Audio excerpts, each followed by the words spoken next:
and to the republic for which it stands, one nation, under God, indivisible, with liberty and justice for all.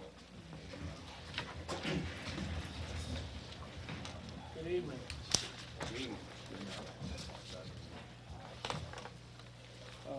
Roll call, please. Mayor Grimminger? Here. Alderwoman Zerwig? Here.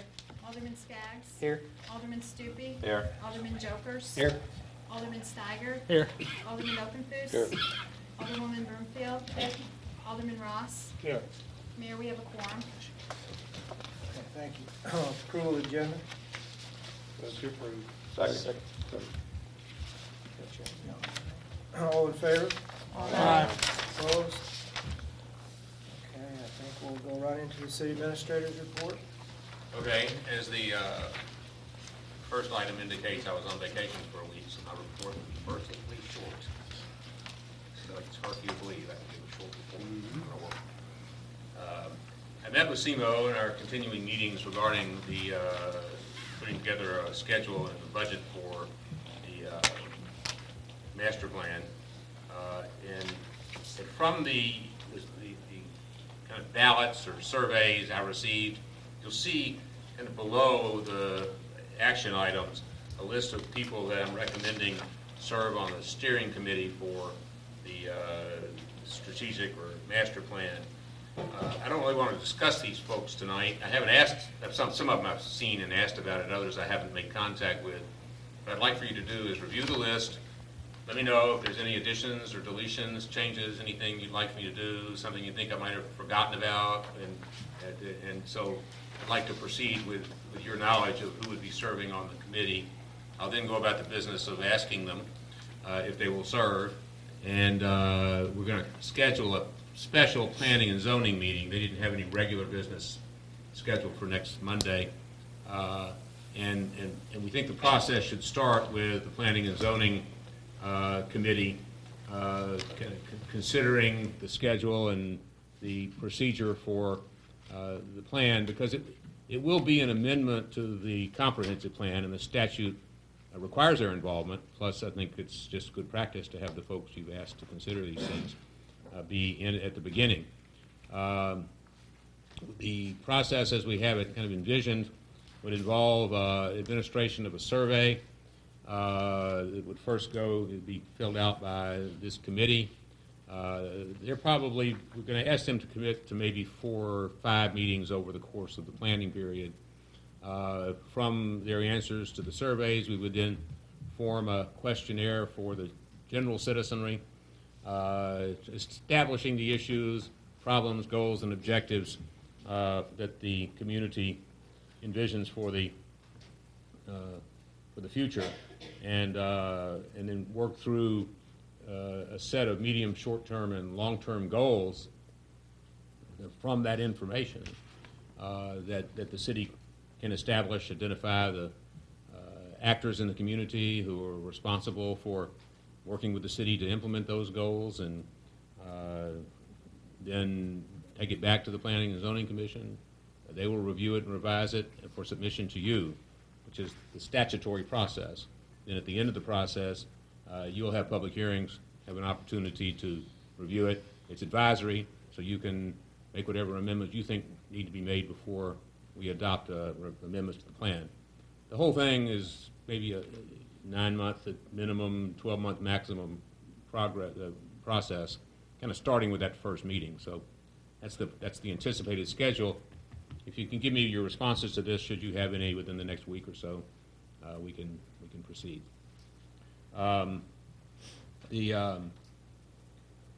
You're aware of the Coolest Town. Stephanie's kept you informed of that. It got Congresswoman Emerson's attention, so I included a copy of her congratulatory message to us.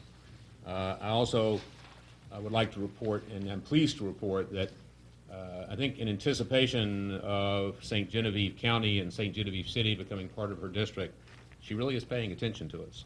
And so I'm really encouraged by that. I'm worried about the things we're undertaking that require congressional support kind of getting lost in the transition.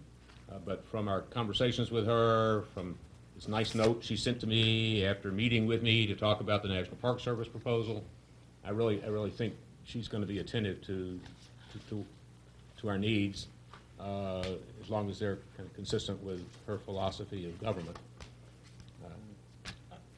Yes. I think the letter bears reading. I think it would be good for citizens to kind of hear what she says and kind of what she thinks about St. Genevieve. Would you mind? I'd be glad to read it. This is to the mayor.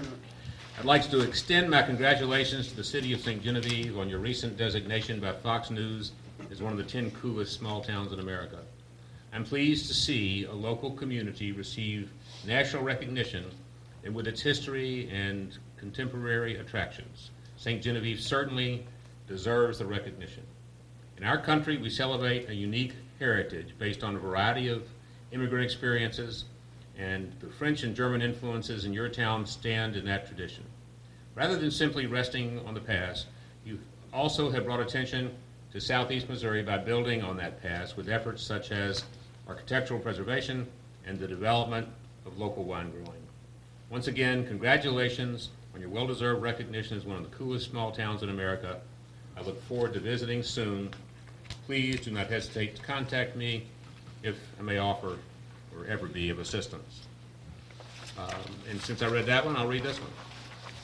Mr. Toma, I enjoyed meeting you on Thursday and look forward to working with you and the community on the national park designation. We had not a disagreement, but I said it required congressional approval to establish a national park, and she said, I don't think it does. I've been a congresswoman for 16 years, and I haven't voted on one yet. I said, well, I only know what I'm told. So she left with a kind of a confusion over that issue, and she answered, and yes, we must do this through congressional legislation. It'll take the senators as well as me and the entire Missouri delegation. Stay in touch, please. All the best, Joanne. And so her staff member in Farmington is now on the contact list for any meetings that are held, and she'll be kept informed through her staff member as we go through this process. In the last couple of days, I've been down at a meeting in Cape Girardeau on the Transportation Summit. It was an effort to identify transportation needs for Southeast Missouri. It was a long day and a half of sitting, listening to people speak.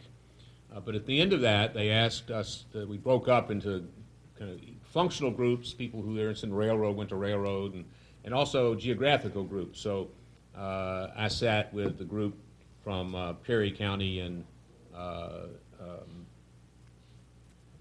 St. Francis County. And out of our efforts, the projects that had high priority for us were improving Highway 32 from throughout I guess it goes to Flat River, or it used to be Flat River, all the way to Chester. I expressed concern about what the port activity might lead to traffic on 32 through town. They have concerns about their ability to make connections across the state, the area. So I was pleased that project or that concern became one of the highest priority for our group. And then when we did it for the entire group, it remained one of the really high priorities. So that information will be sent to the Department of Transportation, as well as a recommendation for ways in which the department might fund capital improvement projects. And I was pleased with kind of the end of it, although the process was laborious. And I guess it was worth sitting through to get to an end that might serve St. Genevieve's needs well. All right, that concludes my report. Thank you. Okay. Also today, when Martin was down there, we had the pre-construction meeting for the safe sidewalks. And they are planning on starting about the middle of next month. Construction engineers, and right now their plan is to kind of start on 5th Street and work their way around, which would be like 5th to Washington and then back down 8th and then come back up Market, with the idea that maybe we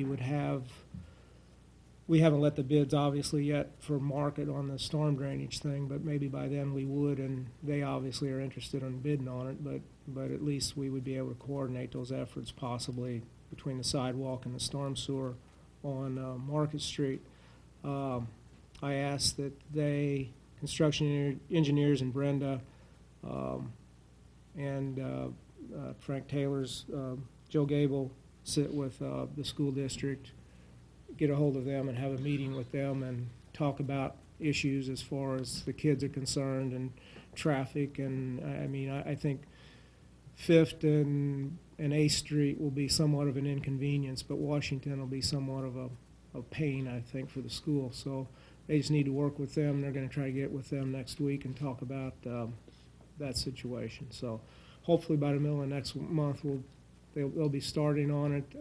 I think they've got 60 days to do it, and they felt like that was no problem at all.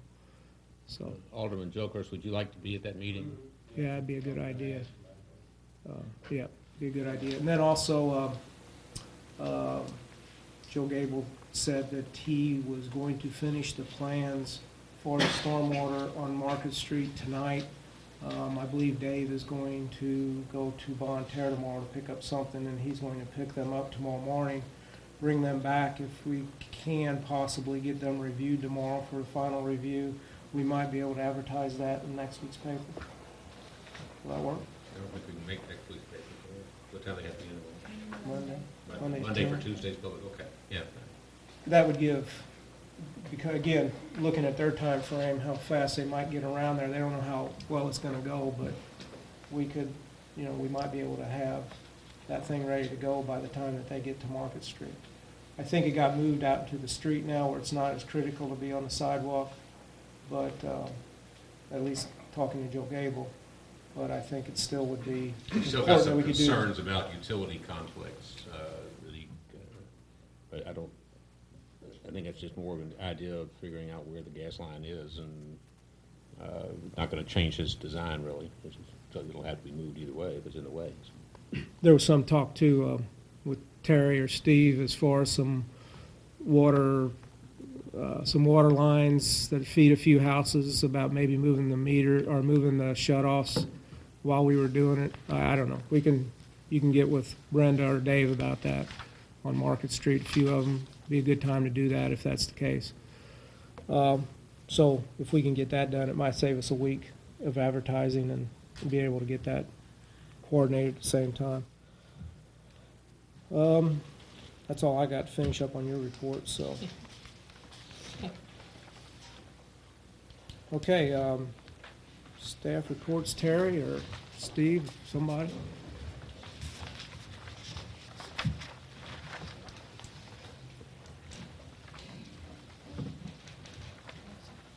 Thank you, Mayor, Board. Y'all have a copy of the report. A couple things I would like to point out, just so everybody else can hear them, is starting on the 8th of October, we'll start flushing the water system. The reason for the 8th is we're working with Horner and Schifrin very closely on the project that they're doing, and they need to work on the water model. They need to get some flow tests. It's going to be a little different flushing this time. We're going to actually have to monitor tower levels, pump levels while we're flushing so that they can build the hydraulic model of the system. So I believe they've got about 10 or 12 hydrants that they've got to get this data off of, and we don't want to just go out and collect that data for them unless we're flushing the system, because it's going to stir up some stuff. It is time to flush anyway, so we're going to do it all at one time. There should be an ad coming out in the paper for the citizens to be aware of it. Anybody listening now, I would like for them to be aware of it. Starting on October the 8th until we're finished, probably take about 3 or 4 days at the most. Anybody experiences any discoloration in their water, just let it wait a little bit. It should go away. That is part of the purpose of flushing, is to get that stuff out of the lines that have settled over the last few months. If the discoloration would continue for very long, say into the next day, make sure they contact the water department, and there's things that we can do to try to flush out their lines, their service lines, or slowly flush the lines. Please do not use bleach with your white linens, because if your water is discolored when you do that, those stains will be permanent. So again, we apologize if there would be any discoloration. Last time we flushed, there was very, very minimal. So we don't anticipate any problems this time either, but there'll be some good data collected. You do it during the day or at night? We're going to flush during the day. The engineers will be here during part of this to collect some of the data that they need.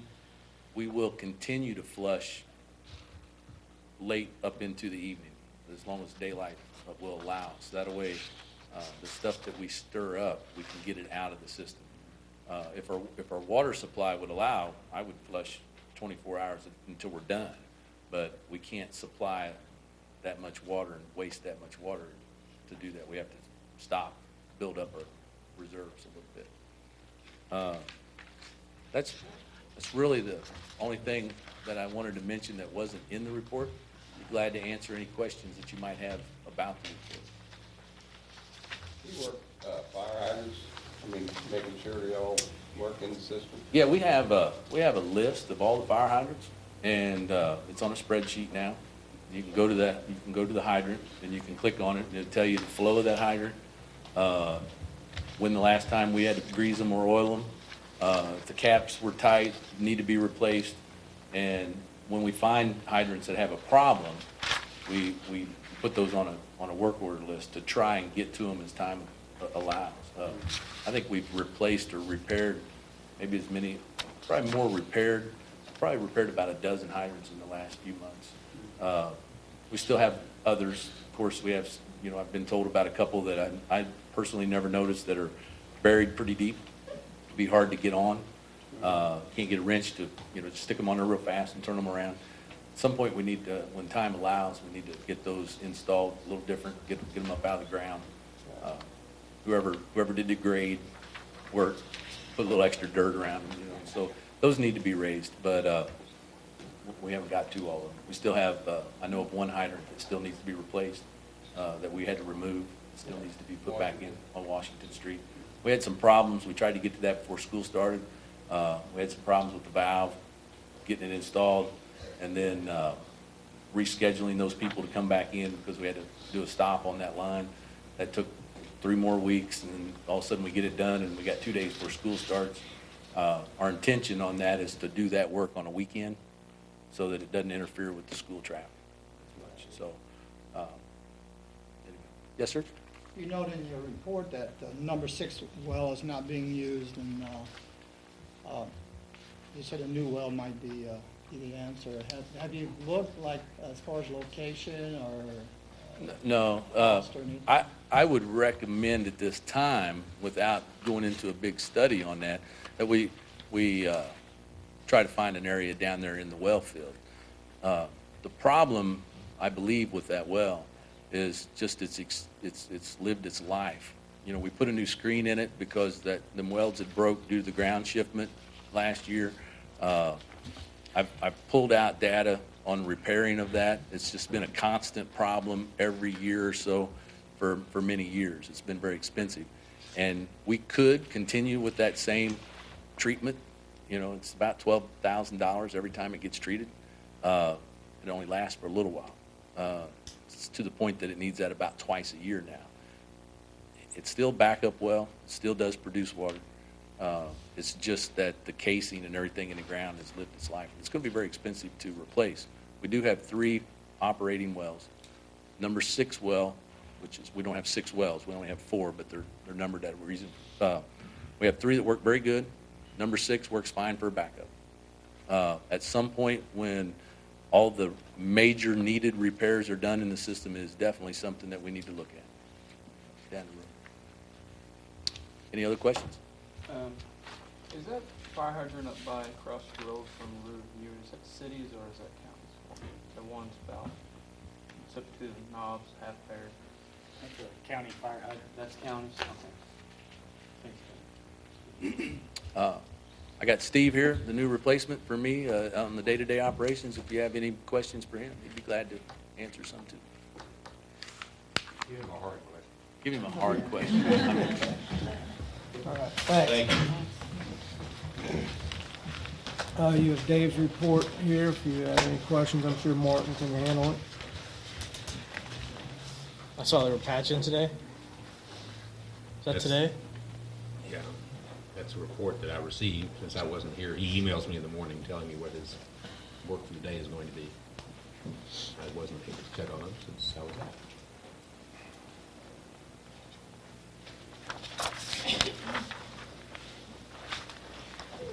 And if there's no issues with that, we'll go to Eric's. Eric's sitting back there if anybody has any questions on his report.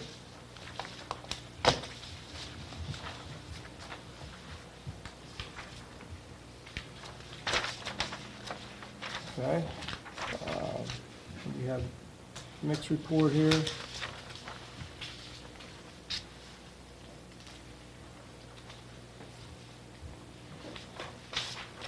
Do you know what their plan B is with their, the nozzle for the ladder truck then? The other plan, since it's still, No, I'm not. But I can check.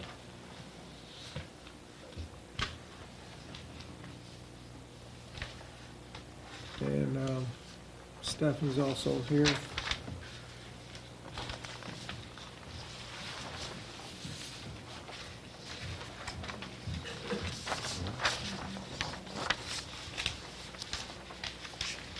Thank you. Just a quick review. The number of visitors to the Welcome Center, as you see in the report, has decreased from August 2011 to 2012. Not exactly sure, what exactly might have been the reason. It's kind of hard to tell. We had school starting with Labor Day weekend. There's usually a drop with people waiting for travel on Labor Day weekend. This year, just as last year, we did not keep a count on Jurtefet weekend, so that wouldn't have been factored in. But this number only counts those who actually come to the Welcome Center. That's not a count of how many people that we had into the city itself. Just came back from Indianapolis. I was at a tour and travel conference, research travel conference. And one of the things that was brought up, and this is a trend that's being seen across the tourism industry, is consumer anxiety. And that people aren't traveling as much, they're not spending as much. And this is seeming to increase with the upcoming election, and people not sure which direction things are going to go. So there's a lot of uncertainty. If that's a factor, I can only guess.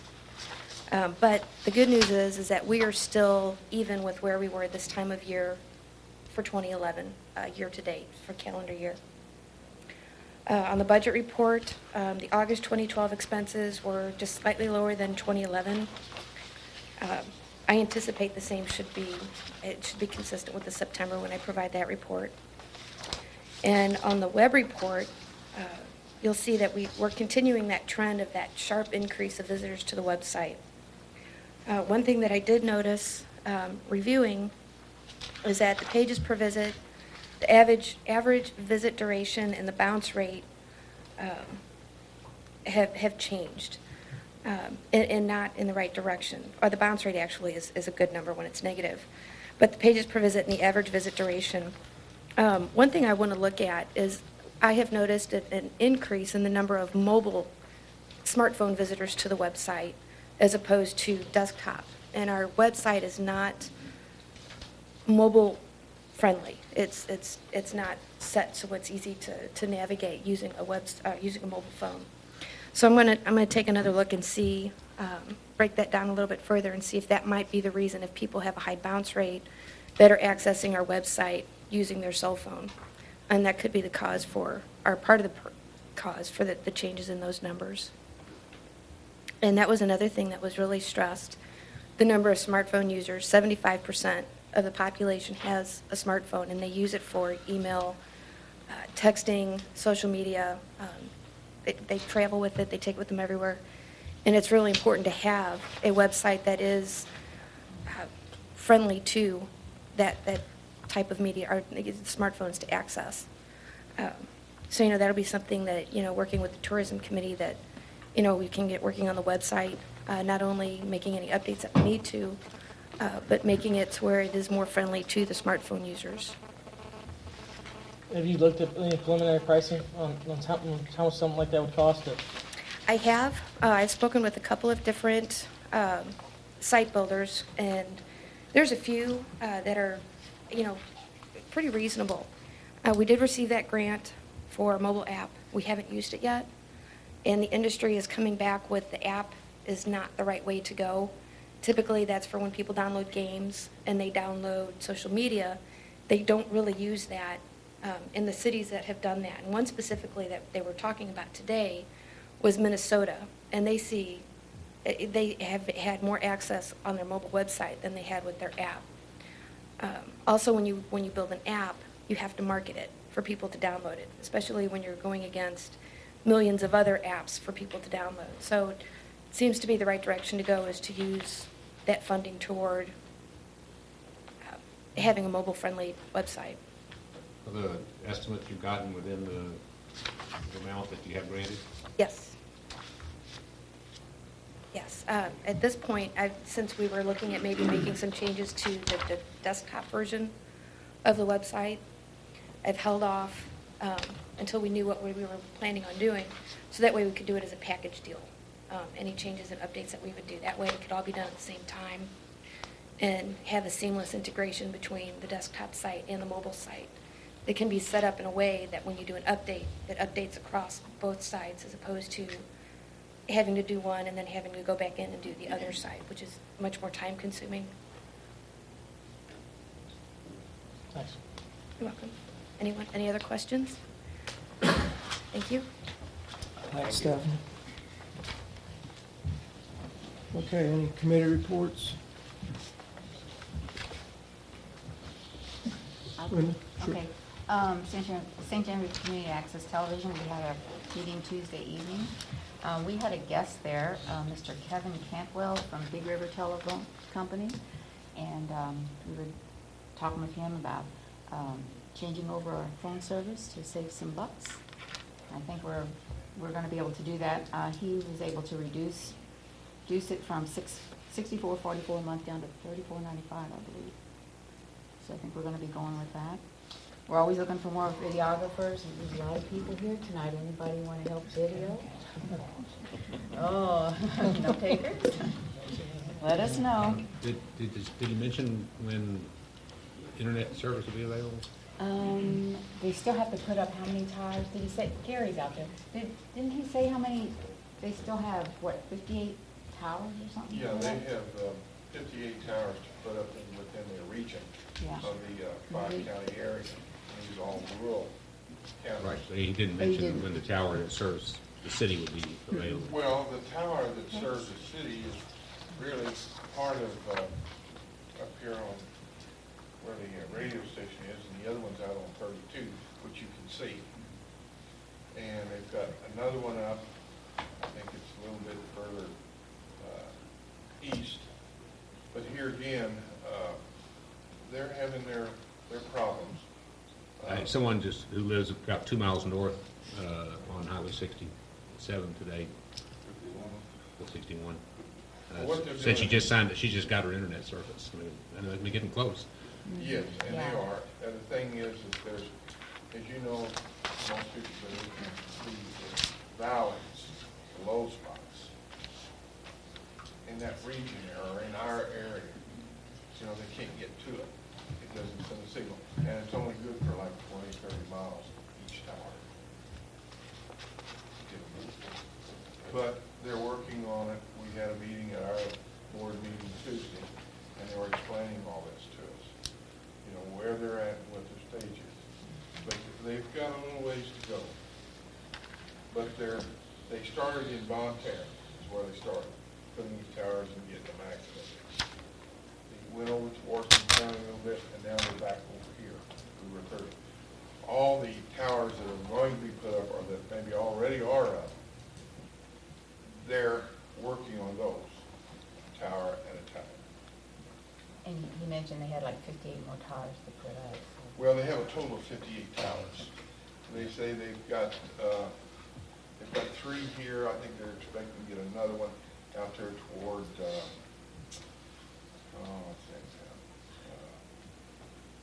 south or southeast of us, off of B Highway. Kaufman, Stoptown. Kaufman. That's where they're working at now. Trying to tweak it and get it ready. Anyway, we're going to go with the telephone service, so we can save about $30 a month just in our phone bill. And we can get the same long-distance service and the same package that we have. And I thought he said if you call with your address, they can tell you if it's up and running already. Yeah. Oh, you call Big River? Yeah. Yeah, and you Then give you your can find out address. if it's up and running in your area where you happen to be. Yeah, they're offering us a better service on telephone. We've been paying like $64 a month for just plain telephone service. Big River's offering us not only the basic package, but unlimited long distance calls, call waiting, all of this that we've never had before. Anytime, in the past, we used to have to pay, get a card and use that to pay for any kind of long distance charges that we got from AT&T. So we're saving roughly right now, once we sign up, we're going to be saving roughly $35 a month. We started some fundraising stuff for Channel 798, and we're having a gun raffle, so we've got tickets available. Tickets are available right now at Overly Meats and at Stoopy Auto, or you can contact any of the board members in Channel 798. The drawing's going to be December 15th. I think they're $5 a ticket. Your board member. Huh? Your board member. 30 odd six. Yeah, 30 what odd kind of- six. I don't know anything It's a about 30 that, odd so the guys are six. going to have to talk about it. Yeah. It's a 30-06, bolt action, power scope. That's for the deer hunters. Yeah, And the deer hunting season. I'm sure there's a lot of guys out there who would love to have a ticket on, take a chance on that thing. So your board members? Board members? You and John, who else? John Stuckey and I are on the board. Sue Geck is sitting here. Gary Whitener's in the audience here. Bill Tillapi, who's on the board. Mark Gettinger. And who am I missing? Tish Johnson. Tish Johnson, yes. Well, she hasn't been there yet, so I'm Yeah, she's your new one. She's our new one. She's our new one. So you can contact any of us and we can get tickets. Or you can go to Overly Meats or Stoopy Auto Sales. Okay, yeah, the mayor showed up at our meeting last night, and we thank him. He gave us a donation. We appreciate that very much. It was very nice. We're trying to make our website user-friendly, so you'll see some more changes on our website, and hopefully you've taken a look at that at St. John TV at stjohntv.com. Make sure you look us up. What else did we talk about? Oh, starting in October, we're going to start applying for any available grants that are out there.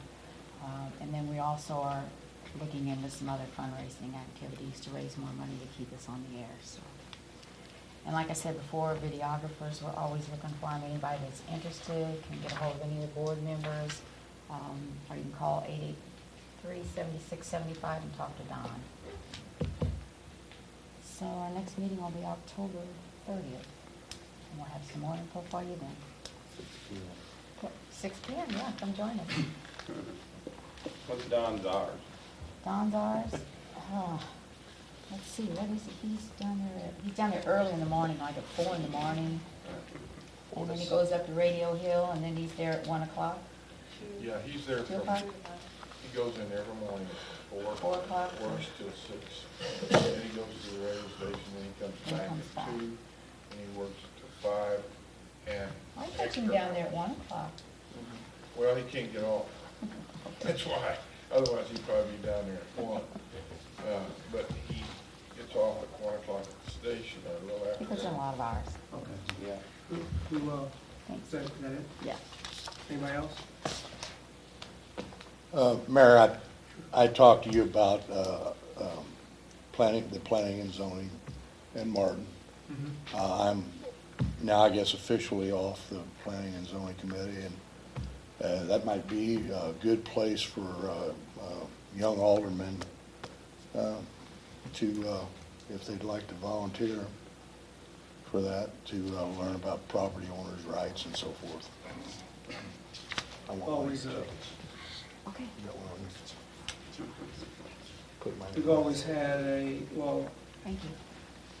I actually, I guess, resigned or just decided not to be a voting member. The mayor could be a voting member and had been for years. I think the alderman was actually the same. Probably after discussing it, probably a better idea, since we're going to actually get to vote on it again, that the alderman would not be a voting member, neither the same way with the mayor. So, but we still would actually like a liaison to planning and zoning to be able to report back to the board. So, I was on there 8 years, and okay. Anybody wants to? it's a good committee. When's the meeting? First Monday, generally. Mondays. How many times have they met in the past year? Well, they only meet if they have an agenda. Right. So it's not a regular meeting. It's, I guess I've attended. Probably 8 out of 12, maybe. You know, I've been here a year and a half, and I think there've been 5 meetings maybe since I've been here. Right. Year and a half. We met on sign Yeah, sign stuff ordinance, and met a couple times. a few other items, Be meeting special more meetings. with this comprehensive plan coming up, because they're definitely involved right in the middle of that. So. Yeah. Right. Definitely, but even with that, kind of at the beginning and again at the end. Joe, you got? Yeah, we met last night, the Downtown TIF and CID Development Committee met last night. Pretty good meeting, very informal. Just kind of went through some of the details.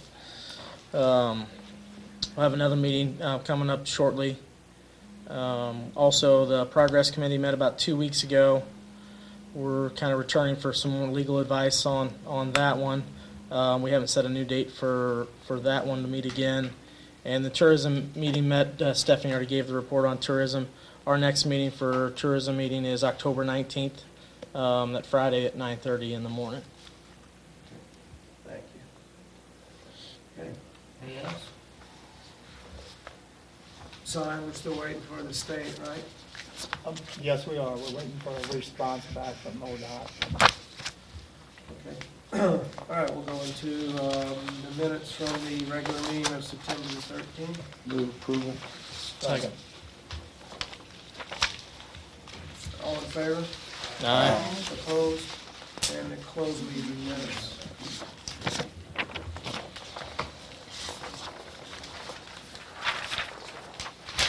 Sorry.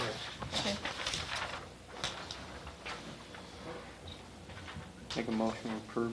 Second.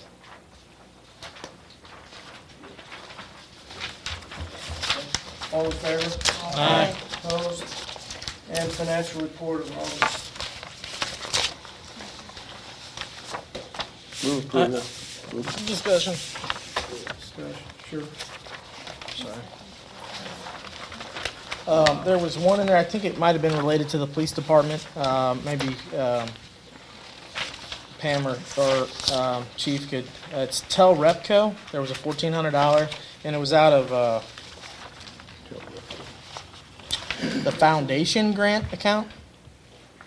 It's handheld. And I wasn't sure what that one was. There was an expenditure for Tel Repco, $1,400, and it was out of the foundation. The Community Development Foundation, that was. Oh, okay, all right. The MDT, Tel Repco was the agency that we bought the MDT, Okay. and that was for The the match on it? docking stations. Okay.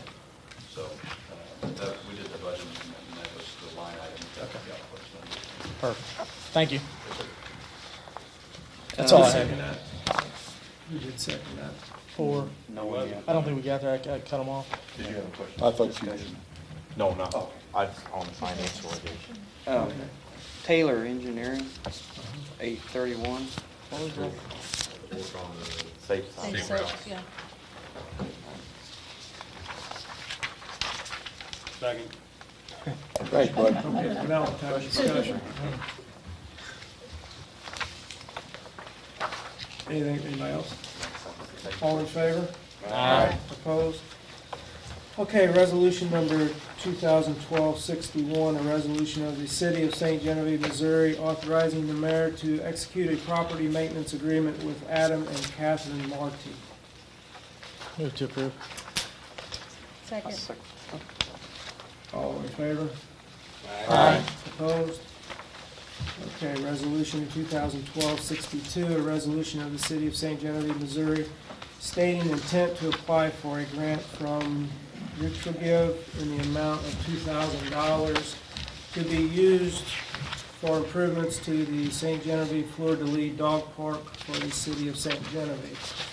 If there's anybody, I know there's some representatives here for the dog park, if anybody has any questions. Move approval. Second. Okay.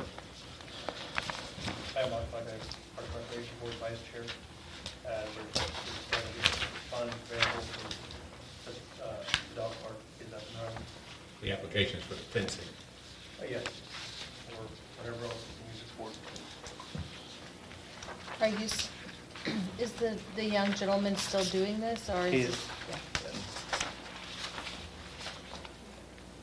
Any other questions? No, good project. All in favor? Aye. Opposed? Okay, next one. Old business, bill number 3887, second reading. An ordinance approving the budget amendment to the City of St. Genevieve fiscal year 2012 budget relating to the Tourism Commission Fund number 017. Move to approve.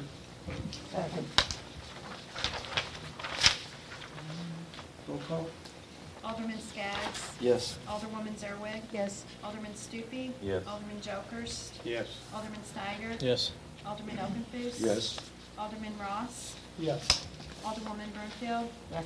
8 yes, 0 no's. Bill number 3887 now becomes ordinance 3826. Thank you. Bill number 3888, second reading. An ordinance approving the budget for the City of St. Genevieve for fiscal year 2013. Move approval. Second. Any discussion? Wonderful. Roll call. Wait, Oh. I'm just kidding. I'm totally just kidding. Yeah, I got some highlighted stuff. Alderman Ross. Yes. Alderman Okenfuss. Yes. Alderwoman Brumfield. Yes. Alderman Steiger. Yes. Alderman Jokers. Yes. Alderman Stupi. Yes. Alderman Skaggs. Yes. Alderwoman Zerwig. Yes. 8 yes, 0 no's. Bill number 3888 now becomes ordinance 3827. Thank you. Bill number 3889, second reading. An ordinance specifying the criteria for issuance of a residential parking permit. Who made the changes? The changes were for bill number 3891, right? Yeah. Yes. Yeah.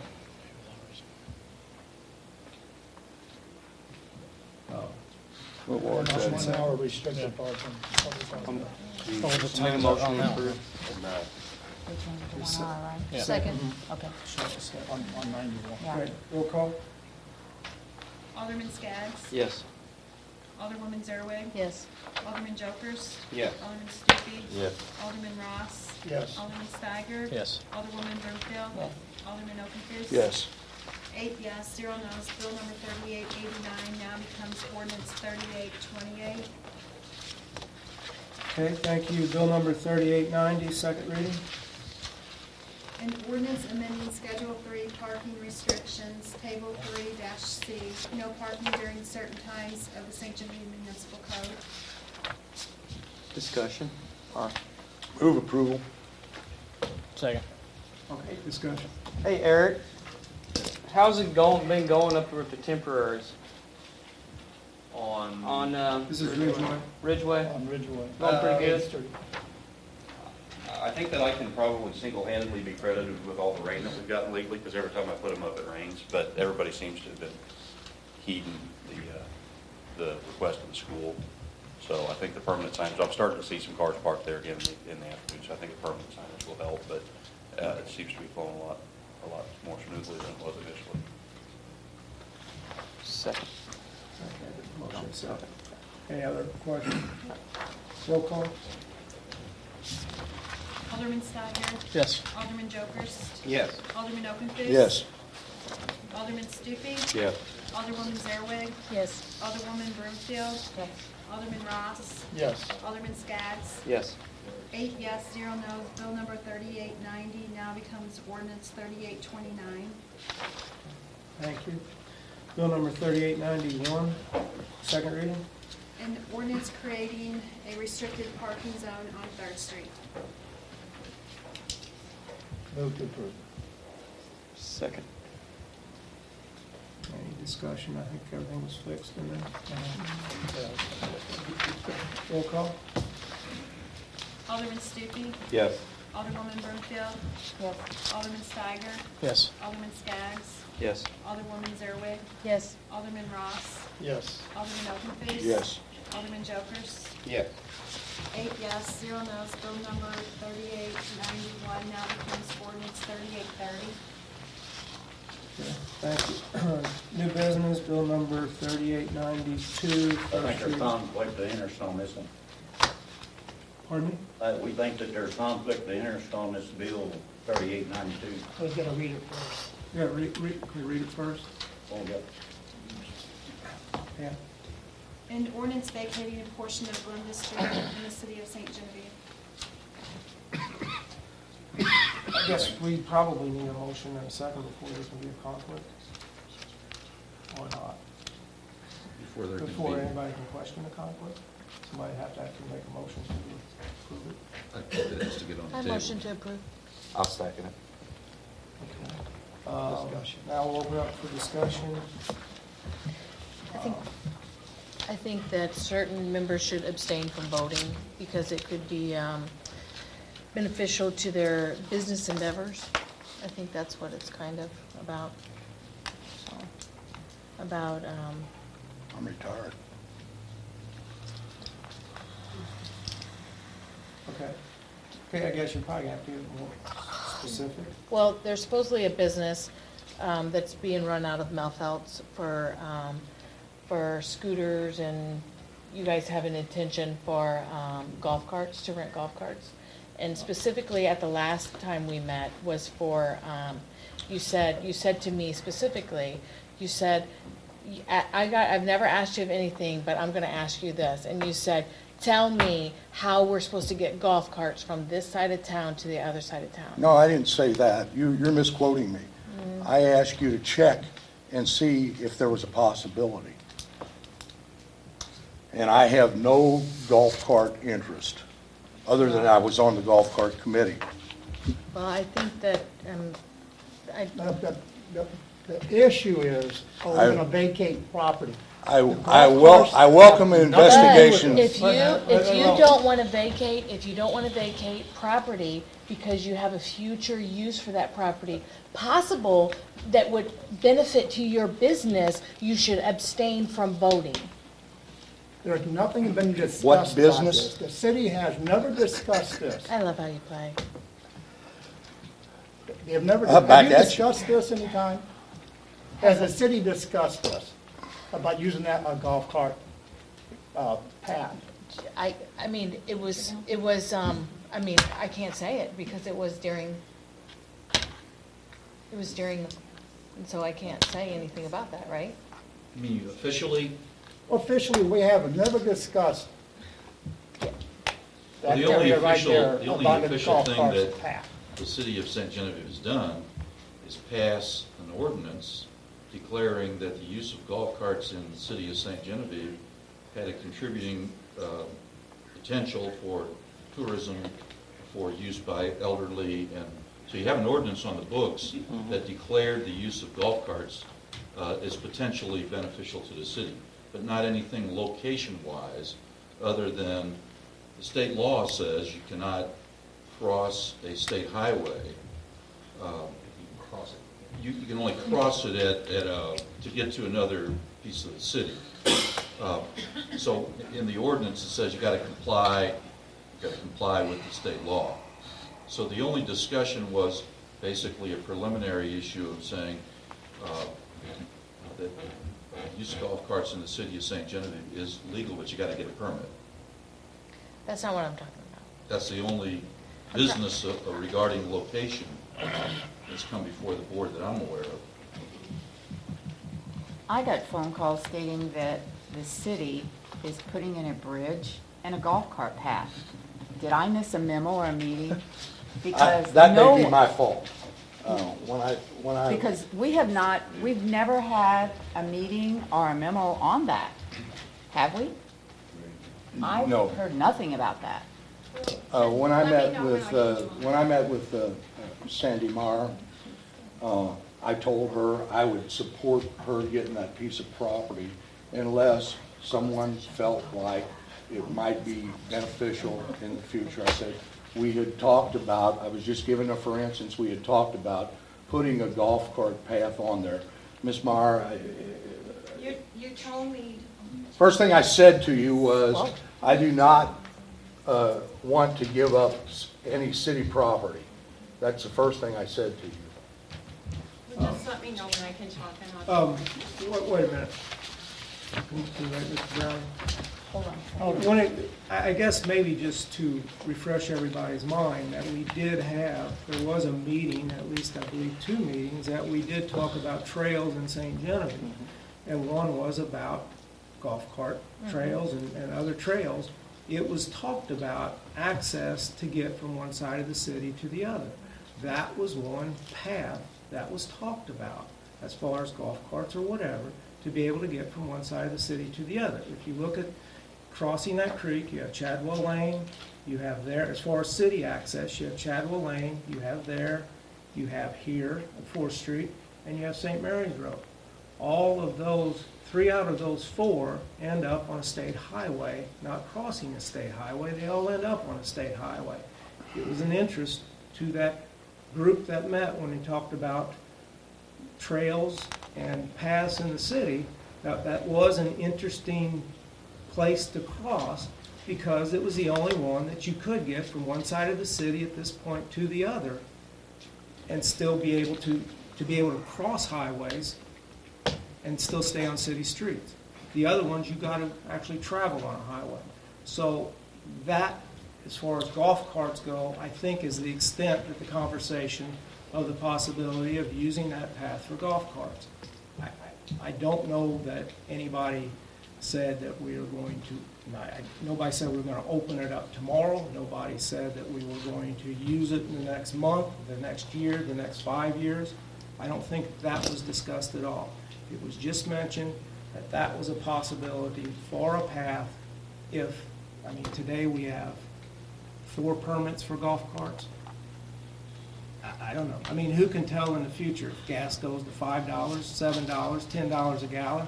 Maybe people will be looking at alternate ways to get around. Is there any way we can petition the state if we could use golf carts within a certain, of our city limits, instead of going through communities and things like that? There is a new state law that just came out that would authorize the city to regulate ATVs and UTVs, and it doesn't have that restriction on crossing state highways. Now, whether you folks want to do that or not, that's going to require a whole bunch of real careful thought about allowing off-road vehicles to be driving on your streets. But that doesn't have the same kind of problem, and there might be, I was talking to your city administrator, there might be a way of looking at golf carts, as some states and some cities do consider golf carts as UTVs. But I think the Missouri statute, if I'm not mistaken, requires a roll bar of some kind before you can use them on city streets. That just became effective about a month ago. So I would say during the next fiscal year, if y'all want to consider what you can do for alternate transportation in the city, you might want to look at how that new state law could be maybe applied, or you can merge them together. But right now you can't use a golf cart.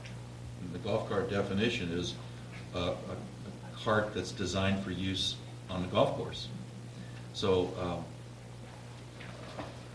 that's the only thing you've authorized is a golf cart, and that's under 20 miles an hour, and they have to meet your strict criteria on getting a permit from the chief of police.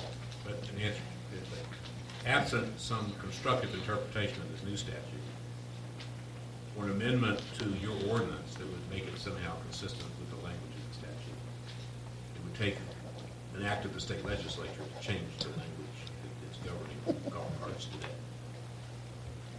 But if you change the wording of a golf cart, because some golf carts are not allowed on golf courses because they're jacked up or. Right. You And, know. and you can actually buy a golf cart that's designed for off-road use. I think one of your dealers in town was selling them for a while with the Bad boy buggies or something like that? something like that. So there might be some blending that would allow a vehicle to fall under the new ordinance, but, and I apologize, I wasn't aware that y'all had a committee meeting or a study of paths and carts, because I wasn't aware of that. I was never asked to draft any legislation regarding that. That, as far as that issue and this issue goes, I think that's the extent of golf carts and this issue, is the fact that it could end up being a possibility to use that crossing for golf carts. And I think that where it ends. I mean, it is a possibility and could be a possibility, but what we are looking at here, and I guess it's certainly something that the people up there are considering as a possibility, is the abandonment of this property. So,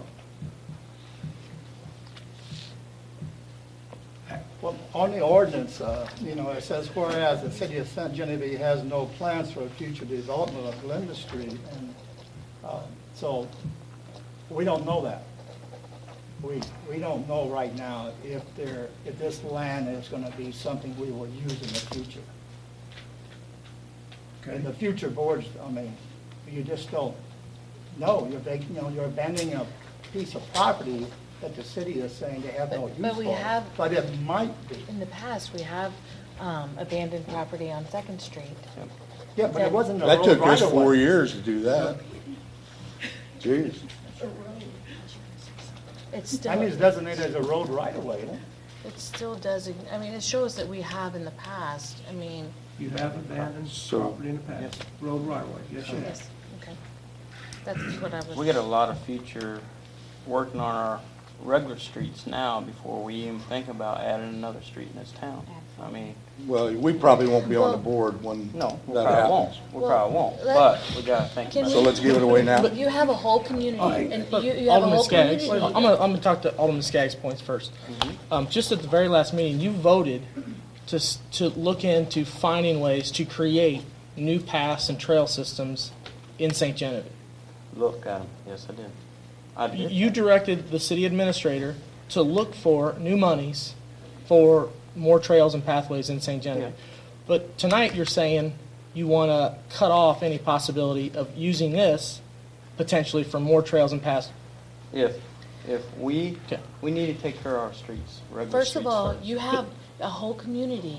You have signed petition from a community that these are your voting citizens of your ward that say they don't want this. No applaud, because they're standing up for what they believe in their ward. You are their representative for their ward. You should hear at least what they have to say. Anybody wants to talk, I'd rather get the discussion through the board and then hear from. I've been accused of conflict of interest. I don't know how you rule on that. I don't own a golf cart. I've played golf twice in my life. I use somebody else's golf cart. They let me drive it. I don't understand the conflict. Yeah, I don't see where. I am making no I don't money. see where anybody's going to benefit from this. In Like she's Missouri, saying. the state law says that if you have a financial interest, you should disclose it, but it doesn't bar you from voting. All right? You can vote, but and some of it is probably a comfort level. I know. I thought in our ordinance it said that if you have any personal gain or interest, you should abstain from. I thought that was in our ordinance. Well, I would say that if there's a conflict between our ordinance and what the state law says regarding the voting of an alderman, state law trumps. So if you're going to deprive people of that ward from a vote because of wording in your ordinance, where they could otherwise, the law would allow them to vote, they should. Having said that, I do believe that there have been times when folks just say, hey, if, for instance, you can't vote on hiring a relative of a Yes. certain degree of consanguinity. But voting for issues that have an impact on the entire community, pretty much anybody that's in business, everything kind of indirectly impacts a business. So all you got to do is, if you feel more comfortable, say, look, I happen to own a scooter, or I happen to have a scooter for sale, or if I would like to own a golf cart, or I have a golf cart for sale, you can disclose that. And if the city is voting on buying your golf cart, then you better not vote on that. That would be a direct financial interest. The indirect stuff, probably good government, you would disclose financial involvement. But a lot of times, we're voting on something, let's say that involves Mississippi Lime, and your spouse works there. There's going to be some folks that would say, I don't want to vote on that, I'm going to abstain.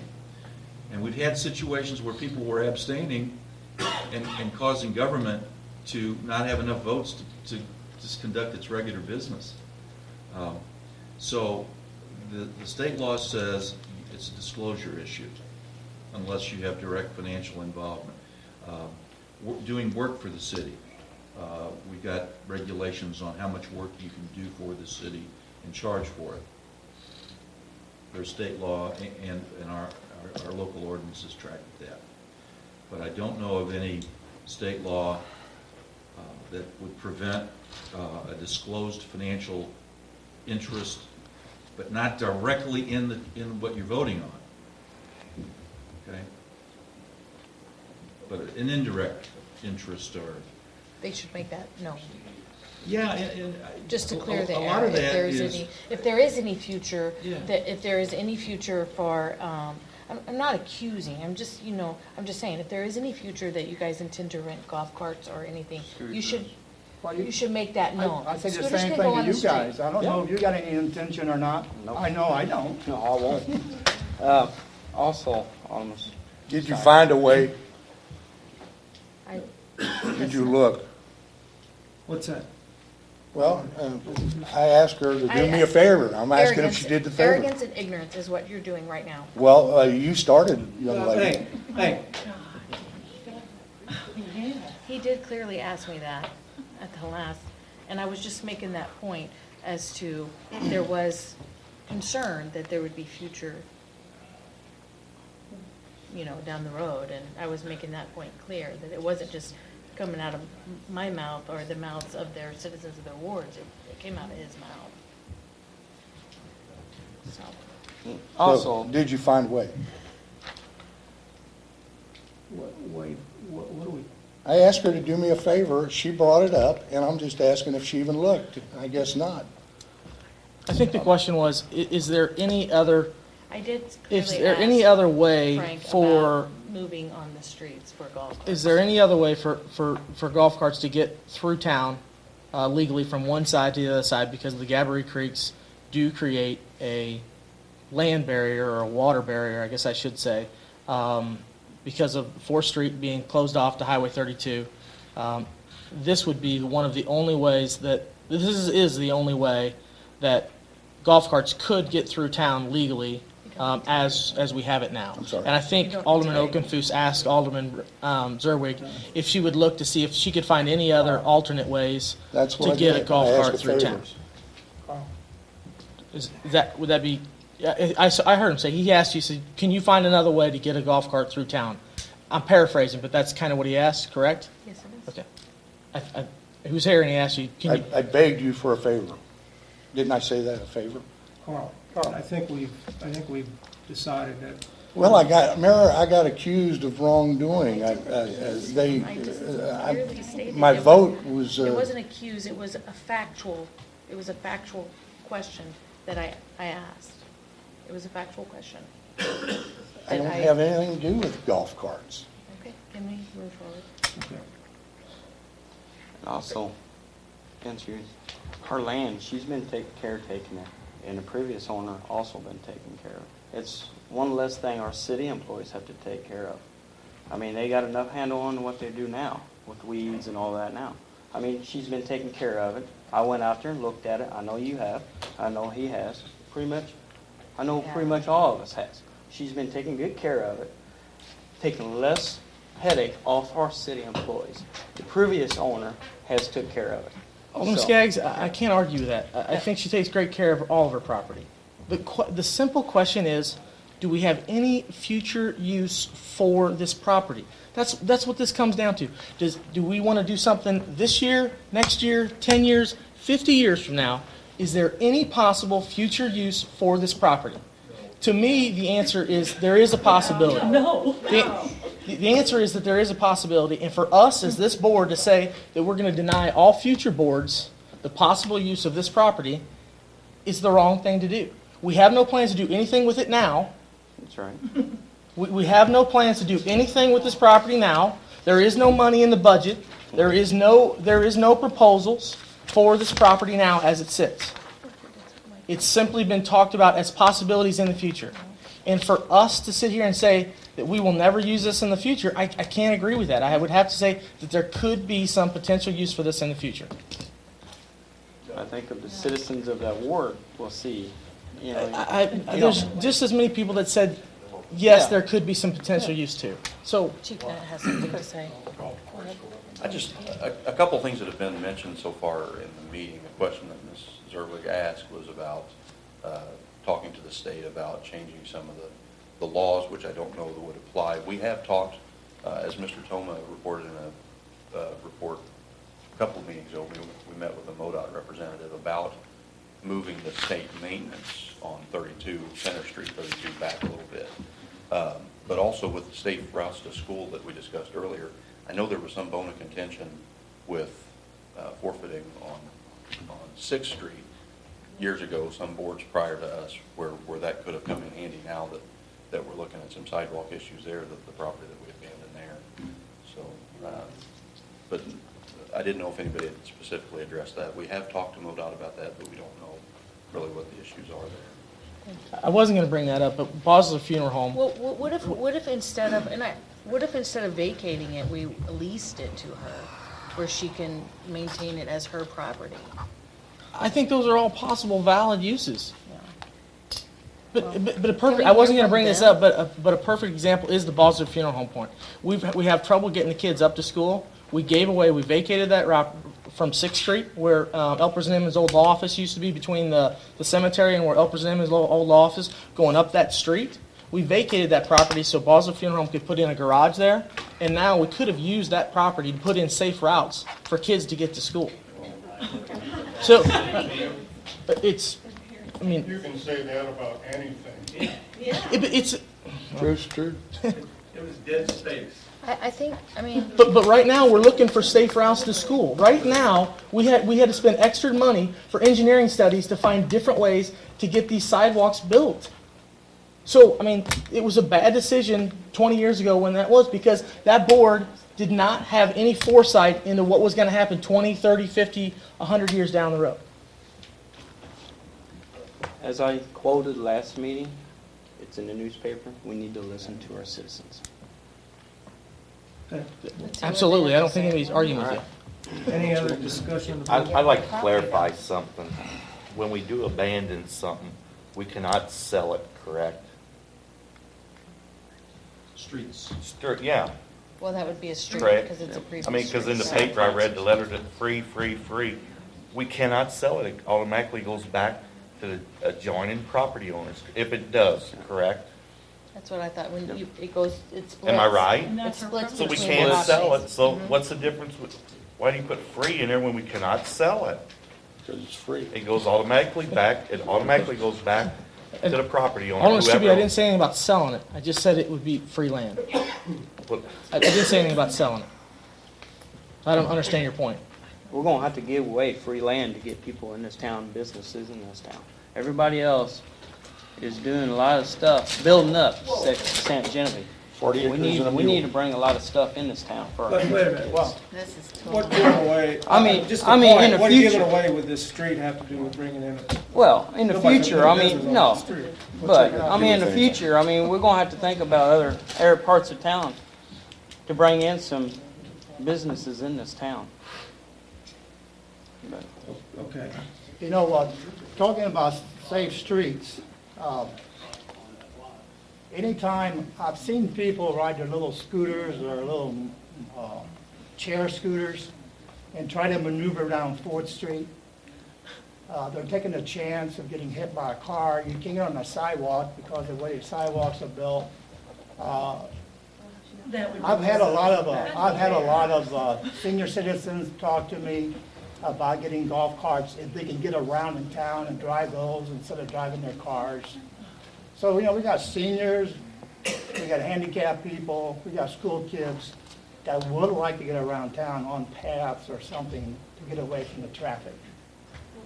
Melon Grass started the golf cart Any ordinance. other discussion among the board? And then I'll let everybody out there talk. Okay, if you would, I know there's obviously a lot of you, if you would try to keep it as brief as you could and get your point made, I would appreciate it.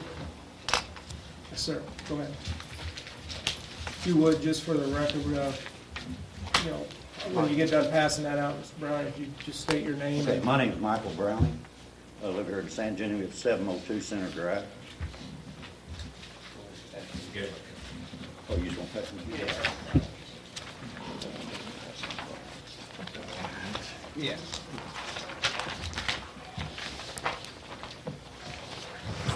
This is, They're all each copy. Mayor, this is the copy of the signatures. Just in a week, they got those signatures. They're all again copies. How many more we need down there? Okay. You got one, Mayor? Yeah, I got it. Pam? Is that like a packet? You got one? Signatures and all? Okay, yeah. Good?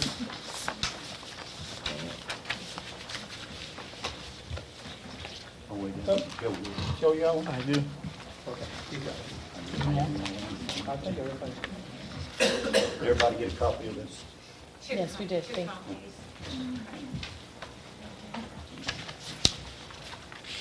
Okay, good evening to those of you who do not know me. My name is Sandy Meyer. Several weeks ago, I met with City Administrator Martin Toma with the intention of requesting to acquire ownership of the strip of property located between my two lots, which I have been maintaining at my own expense since purchasing the property.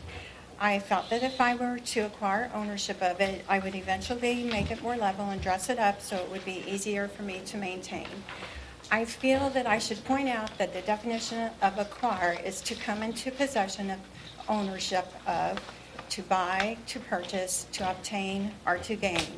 I wasn't inquiring so I could add property to my yard. My intention was to eventually level it out and make it less dangerous for me to maintain.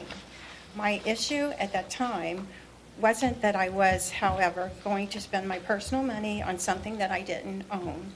Mr. Toma told me that he would take my request to the Board of Aldermen. I then decided to contact Alderman Carl Okenfuss because I was told he was the alderman for my ward. I felt that if I actually showed him the area, I could give him a better understanding of my intentions.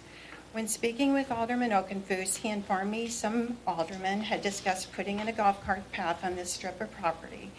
I expressed my concerns to Alderman Okenfuss at that time, stating that I did not want a golf cart path so close to my home, and after thinking about it, I realized that this would not only impact me, but my neighbors as well as the residents of the entire Rozier addition and the area on the other side of the Gabbery Creek.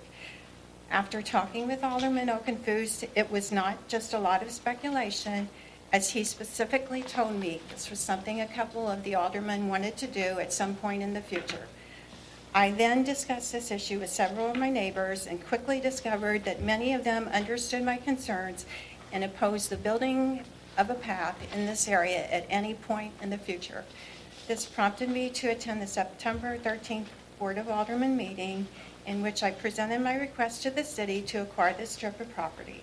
I spoke not only for myself, but several neighbors when I expressed that a golf cart path were built in this area.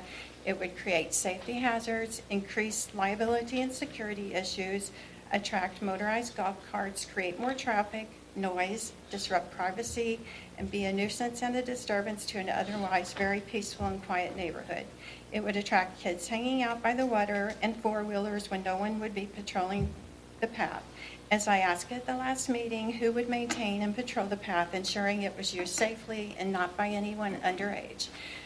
Since attending the September 13th meeting, I have discussed this issue with several more people and discovered that the vast majority, in fact 182 residents of our city, were supportive of me and happy to sign a petition. Several commented that taxpayer or grant-funded dollars could be better spent maintaining and making improvements to current sidewalks, trails, and roads within the city. There's a huge dip at the beginning of the strip, and some type of bridge would have to be built by the creek, as the current slab is always underwater, even though we have had minimal rainfall this past summer. The strip of pavement is broken blacktop and uneven, making it a safety hazard for anyone walking or riding through the area. There are very few residents who walk through the area behind Glenda Street and cut across to get downtown. What they are walking on is actually private property. If staying on city property, a bridge would have to be built at the expense of taxpayers or grant funding, as it's covered by water from the Gabry Creek. And I'd like to say I'm happy to hear that funding to build more sidewalks, trails, and roads in our city is being researched, although I think the area on Glenda Street would not be a feasible location. We need to consider not only cost of this initiative, but the safety hazards and liabilities of where you want to build these paths. The path would have to go under the railroad trestle would be another issue. Would a permit have to be obtained from Union Pacific to do that? I feel this would create even more safety and liability issues, especially for teenagers and young children if they were walking along the path. What if somebody ran into the Gabry Creek or hit one of the railroad trestles? I have been told by someone that works closely with Union Pacific that they probably wouldn't even agree to the path due to safety hazards and liability issues. I've recently inquired how many people in the city of St. Genevieve have registered golf carts that are street legal, and discovered there are only 4 registered golf carts. However, there are hundreds of residents and tourists who walk around our historic town. As mentioned at the last meeting, a long-term plan for city growth needs to be developed. We have hundreds of sidewalks, trails, and roads in our city, and funding to build more is being researched. Shouldn't it be a priority to research funding for improvements to the sidewalks, trails, and roads in our city that we currently have? Our current sidewalks are cracked, and they have unlevel areas that are easy to trip on. Pedestrians and tourists can't even walk along 4th Street without crossing from sidewalk to sidewalk a few times to remain on a sidewalk. And what about the sidewalks downtown, which our tourists and citizens travel on very frequently? This affects hundreds of people, not just a handful of people who have registered golf carts. Wouldn't it be great if the tourists who actually visit our city could comment on, wow, they really maintain their city? Tourists typically return to cities that are appealing and more well-maintained. I feel that we need to focus on how best to spend grant funding and taxpayer dollars by considering what all the residents of the city would like, and not just a few people who are interested in golf cart paths. And remember, there are only 4 registered golf carts. If the decisions made by the Board of Aldermen, the ones that they make, are truly made with the vision of the community and with an open mind and not trying to settle a score against certain aldermen, then I ask that you please listen to the 182 residents who live in this city and have signed my petition. I salute the aldermen who are in support of these 182 citizens who have signed my petition, and not just a select group of golf cart riders. Again, there's only 4 licensed golf carts in our city. I'm sure I could have gotten more signatures. I could have probably gotten 1,000 signatures if I would have spent the time, but I work 40 hours. My children live out of town. And my mom isn't doing well, and I have a lot of stuff going on right now. But how many petitions, how many signatures do you want me to get? Tell me, and I will get them. Let's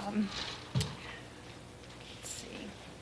And also, Alderman Steiger stated at the last meeting that he just purchased property in our neighborhood. In fact, right across the street from mine. Correct me if I'm wrong, but according to the city bylaws, Conflict of Interest, Chapter 119, Section 119.020, Letter B, any member of the governing body of the City of St. Genevieve who has substantial personal or private interest in any measure, bill, order, or ordinance proposed or pending before such governing body must disclose interest to the secretary or clerk of such body, and such disclosures shall be recorded in the appropriate journal of the governing body. Therefore, in my understanding, this would be considered a conflict of interest, and I believe Alderman Steiger should refrain from voting on this issue. Lastly, I want you to know that I suppose you could say this has become an issue based on my integrity, and I sincerely apologize if I have offended anyone or upset anyone. I simply felt that if the Board of Aldermen decide to build this path, it's sometime in the future. I don't care if it's 6 months from now, 5 years from now, 10 years from now. And golf carts, mopeds, scooters, and I'm pretty well confident that if a path is built, there will be four-wheelers driving through there at 10 o'clock at night when no one's patrolling it, and disrupt the peacefulness and privacy of our neighborhood. I will know that I at least had the courage to stand up here and make a difference, because I am not a public speaker, but this is very important to me. And so thank you for your time.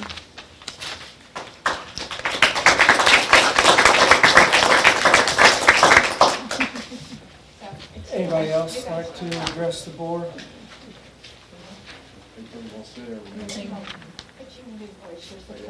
Everyone who feels the same way, I want them, even though they signed the petition. Dan Herman, I live at 615 DuPont. Opposed to this. I like to see it abandoned, give her the chance to take care of her property the right way. And she was in there 2 weeks ago, and I think Mr. Steiger, Mr. Okafus probably knew that this was going to be an issue. Never come talk to me. I don't know if you talked to anybody back there. I have. But there's how many households back there, and you didn't come talk to us about it. I have tried. I'm sorry. But I didn't get to everyone. So that's how I feel about it. And I think it's kind of wasting money. I don't know who's going to pay for it. You ever see it? The water comes down that creek when it rains. You got to take a pretty good bridge to take care of it. Yes, sir. So, thank you. Can I say one thing more? I just want to say one thing more. I ask people, not only in our subdivision, just a few people I come in contact with, but I had 18 neighbors just on LaCroix, DuPont, and Glenda that are very opposed to this. The only ones that told me that, okay, Margot Lallam, dear Mr. Geatley's daughter, said she had to stay out of it because she felt like it would be a conflict of interest, because Alderman Steiger purchased Margot's father's home, and she felt it would be a conflict of interest, and she didn't want to sign it. And that was fine. I did not, and I told her I understood. I want to get along with my neighbors. I was just simply trying to dress it up. That's how this all started. And of course, I didn't ask Alderman Steiger to sign it, and I did not ask his father. And the only other neighbor that didn't wish to sign the petition was someone that said he was friends with Tom Steiger. But every other person, all 18 residents, were definitely opposed. And that's just coming down from LaCroix. And the neighbors on Gag. Gabby. You can review the petition there, and it's not just people there. And if you want me to get 1,000 signatures, I will get 1,000 signatures.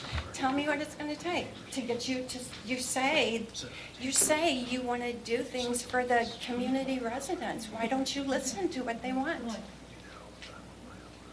We are listening. Why don't you do things that? And again, I'm not a public speaker. If I want to go to a town, I'm only going to go back to that town if I think, wow, this is really cool. They maintain everything so well. It looks so nice. I can't even walk down 4th Street without going crisscrossing. And then you can't push a stroller down there. You know, if we can get grant money, if we can get grant funding, or if it's taxpayer dollars, why aren't we dressing up what we have now? And if you want to spend money building more pathways, do it out where there's commercial growth. Do it out Progress Parkway. And it's not like she doesn't want people to walk through, because she allows people to walk I through. don't care. I would have left my kids. Let's let everybody talk and Okay. Thanks. Actually, I'm Linda Drum, and I live right up the street from San Young Glenda Street. I've lived there 16 years. It's very quiet. That's why when Dennis and I moved back to St. Genevieve after being born and raised here, we loved the area. It's very quiet. We do see kids cut through there that my husband has taught, and they're delinquents. And he said, oh my God, where are they coming from? Why are they coming into this neighborhood? You open that pathway up for kids to walk. It can't be patrolled. No one can get back there. What if somebody gets hurt? Who's going to have to go? One of the neighbors. You know, we don't see police back there because we don't need them back there. We watch out for each other. It's very nice, and I would really be disappointed if someone opened it up. I mean, that's sad. And I did go with Sandy. She was very nice to the people. People didn't even realize that golf carts were allowed in our town. And they'd say, that's crazy. They really are allowed in our neighborhoods? And I said, yes, they are. And we said, well, come back there. Look at our area. Look at what they're wanting to open up. It's so private back there. I wouldn't trust. I mean, I had kids. My husband's taught many kids. And you just don't want them to see them have an access to what they could do back there and not be patrolled. You know, if you want to open up a walking path, open it up for safety reasons where people can actually see if someone got hurt and get to them. Back there, it's so private and quiet that I don't see how if anybody got hurt, anybody would even know it. I mean, that's just my feeling on it. And I wish as aldermen, you would vote for what the people do want. Go out and talk to the community. I was amazed how many people didn't even really realize. They thought, oh, that's for downtown. Oh, no, it's not. You know, we live out there by the hospital and the fire department. If you open our access up, who's to say they can't cross over from Point Bay's into our access? They're going right past the hospital, the police. That's a busy place. You got a fire going on, there's people going every which way. You know, we have a busy enough neighborhood. We don't need open access through there.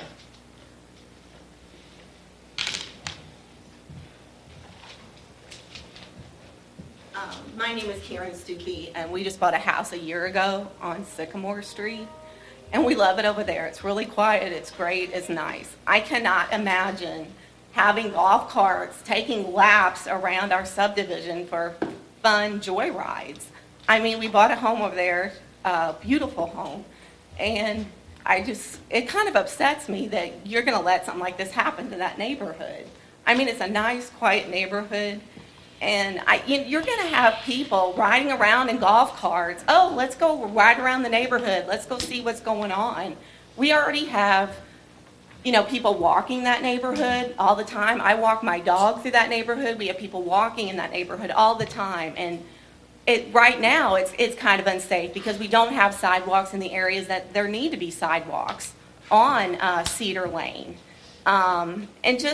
I just can't imagine that, you want to put a golf cart pad or whatever your intentions are down there, to let golf carts sit down there or whether you're gonna be renting them out, or whatever you're doing, that, you know, you're putting more of a commercial item into a residential neighborhood that doesn't need to be there. I mean, it's a residential neighborhood, and I think it needs to stay that way. I think you're opening things up for, I don't know the word I want to say, but for not so good things. It's a residential neighborhood, let's keep it that way. And that's why we purchased our home there. So, thank you. Some more streets and road addition. My name's Laura Oliver. My family and I live at 585 Cedar. And I think my neighbors, especially Sandy, have made a wonderful point. I think y'all get the idea. The takeaway is that we don't want it back there in our neighborhood. We don't want any sort of public access back in our neighborhood. And whether you decide to hold on to the property for future use, I don't think the neighbors are going to change their mind. I think that the property should just be turned over to Sandy.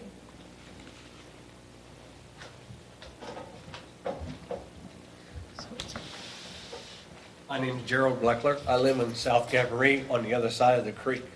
I lived there all my life. When the creek gets up, we have a mess. The bridge gets clogged up. The trestle gets jammed up with brush, debris, covers the road. Mud. I'm talking mud this deep. The city has to clean. You know, they clean 4th Street. They hose them down. This is another project that they're going to have to take care of. That bridge has always got water over it, always. Unless they get down there with a backhoe and dig that creek out. I mean, literally dig it out. The next time the creek comes up, right back where it was at. So do we want to keep spending money on this, keeping this street open? For no reason. Just so we can get from one side of town to the other? Like she said, there's 4 golf courts. My gosh. So that's all I say. It's just going to cost a lot every time that creek comes up to clean all that mess back up. It's just that simple. That's all I had to say. Thank you.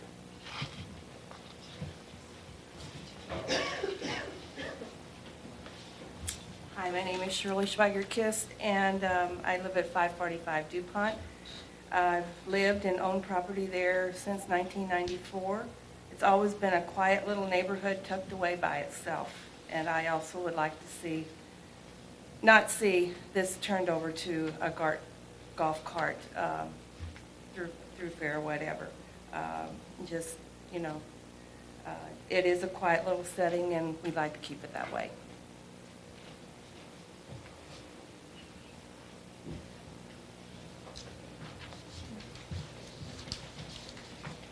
My name is Carrie Addy. I live on 567 Glenda Street, just a couple houses up from Sandy's. I've lived there 6 years. I bought the house in the neighborhood because I felt it was quiet and safe for my children and myself. And I would like to keep it that way. I think if you open up a path back that way, it's going to cause, well, obviously, a lot more traffic. I've seen people from the other side of town kind of in our neighborhood that I don't care to see in my neighborhood. I've seen a sex offender walking the streets in our neighborhood. I know he was. I have a 10-year-old daughter running around. I don't want, I think if you put a path through there, it's just going to make it that much easier for them to come back there, and it's so quiet, and they're just, you know, it just scares me to think that something like that, you know, would go back there. Pretty much everybody else, I just agree with what everybody said. I think if Sandy gets the property, it would kind of end any anything in the future going back there, and I'm all for that. So.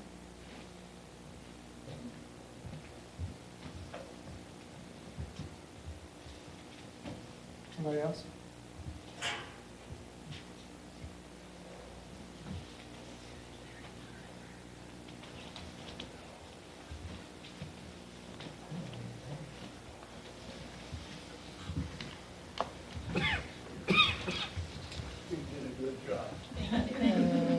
I was nervous.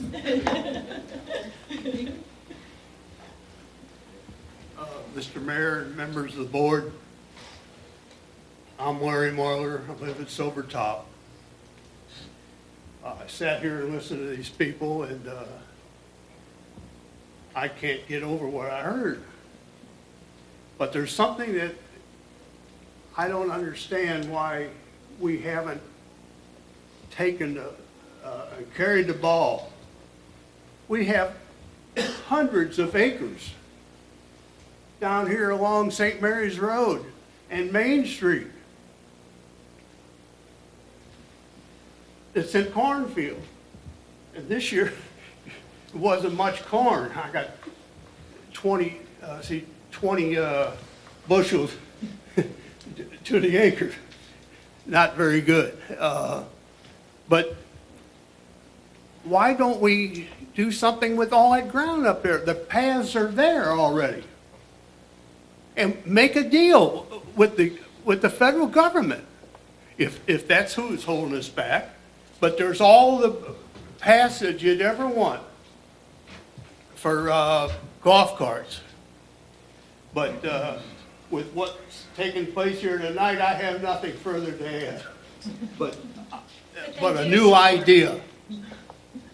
Go down there and do something with all that vacant ground sitting there.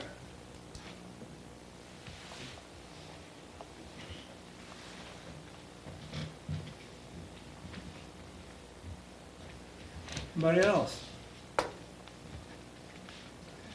Any more discussion I amongst got the one board? question. Has all the property owners been notified that butt up to this piece of property we're talking about? Yes. Yes. How many are there? 3. 3 property owners? Oh, still have another, I'm sorry, I didn't see it. Mayor and Board Alderman, fellow neighbors, I'm glad some of you like living back there, being I've probably got more invested than anybody back there. And there's no longer 3 and 4 foot Johnson tall weeds back there, right across from your house. Actually, the cement that's in front of your house, I paid for. Ms. Oliver, I guess you like having that sewer line that runs down, because that was me who granted permission. I try to get along with all my neighbors. I didn't know we even had a road anymore down there. Now, it really bugs me that we're really laying on this thick about a golf cart path that I know none of you got enough money for. So that's not going to happen. Now, if the woman wants to cut the ground, let her cut the ground. But any fool tells you don't get rid of ground. Give her permission to cut the ground just like the people do down on Main Street and all the other flood areas. Let them cut it. But I see no sense. You guys sitting up here arguing about something that doesn't amount to hell of being. But you can't sit here and tell me that there might not be a use for that. I'm tired of you guys not getting on top of that special road. That's $160,000 this year alone. We're worried about this little path. This is a big deal. But it ain't as big a deal as we're throwing away millions. And that, to me, is a big deal. Now, don't give away ground. It's the silliest thing you can do is give away ground. But give her permission to use it. My God, that yard's big already. Because the street doesn't come that way. If the street was over further, it probably wouldn't be as big a deal. And to be honest with you, we got people who's in this front row, and their kids walk behind my house. I don't care. I don't have kids. I guess I was talking to your neighbor, your son. Yeah, it was your son. My wife saw you. Saw him. Yeah, so but it's immaterial. If somebody, that's what kids have got to do. There's always been kids that went down, and I crawfished when I was a kid. If that's a dangerous place, I'm sorry. You guys are leading too sheltered a life for your kids. They got to get up and grow up. So, at any rate, I'm just telling you, I wouldn't be paid. I can't understand why kids can't play with crawfish a little bit. We were supposed to be addressing Yeah, I don't understand that. Tom, could you maybe address? Also, one more, if I could get, do I still have the floor? Then, you guys brought up, and we had some silliness going on, thought that was a bad idea that garage got built on 6th Street. You guys had a meeting here less than about a year ago where 2 couples came in here and were begging you to do something about 5th Street for all the walking kids. So to say that was a bad idea that they gave up 6th Street, it was a bad idea. Because you got neighbors who are living on 5th Street and know how dangerous it is for the kids that are getting by. That would have been a nice idea to have something that would go through there. That'd have to be nice street, but I think everybody knows what you're talking about. Yes. So, but we sure didn't bring it up then, so they thought they had a good point by letting it go awry. I'm telling you, there's no point in giving up ground. Give her permission to use it, as long, it's had 4, 5 owners now, the home? Are you about 4? I know. Swice, Harold, Thompson, for sure 4. But at any rate, I just see it, it would be a wonderful thing if you keep it, but the next person might want to keep it up too, just like Gary did. But I know Boog tried to always keep it up. So, at any rate, all right, thank you. I can't think much else to give you, but Can I have someone else's 5 minutes? That hasn't Since it's your issue, sure, we'll hear from you. Just one more quickly. Okay, so you have a group of people here. You have 182 signatures. One person has gotten up tonight and said that they would like to see it stay. How many signatures does it take? Because I can go out and get them. How many, you say you want to do things for your community. For the people. The people, we want to see things that can improve tourism. Tourists don't want to come back on the Rozier Addition and on Glenda Street where we live. They want to see they want to be downtown. Or if they want to see beautiful homes, they're going to go out by Valley Springs or Windsor Village or Buckingham Place, wherever that is. And also the little strip of pavement where we're talking about, it's not safe right now. It's a safety hazard. You let kids go down there to crawfish or whatever, it's broken up, it's uneven. If a child goes down there to crawfish and trips and falls, is the city liable?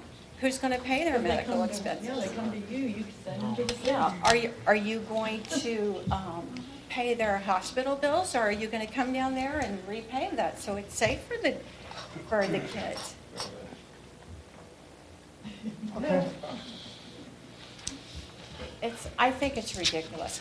And no, I'm not going to keep maintaining it. I'm not going to pay it because I'm going to end up hurting myself. I'm not going to have dirt hauled down there to level it out because it's dangerous. And that was my first intention until Alderman Oakenfoos told me that a couple of the aldermen wanted to have, they would like to see a golf cart path go in there. And I don't care if it's next month. I don't care if it's 5 years from now. I don't care if it's 10 years from now, like I said earlier. If you want 1,000 signatures, I will go out and get them. I spent a relatively short time on this, and most of them I got by myself, and I'm sure that the people that I have talked to would go out and get more.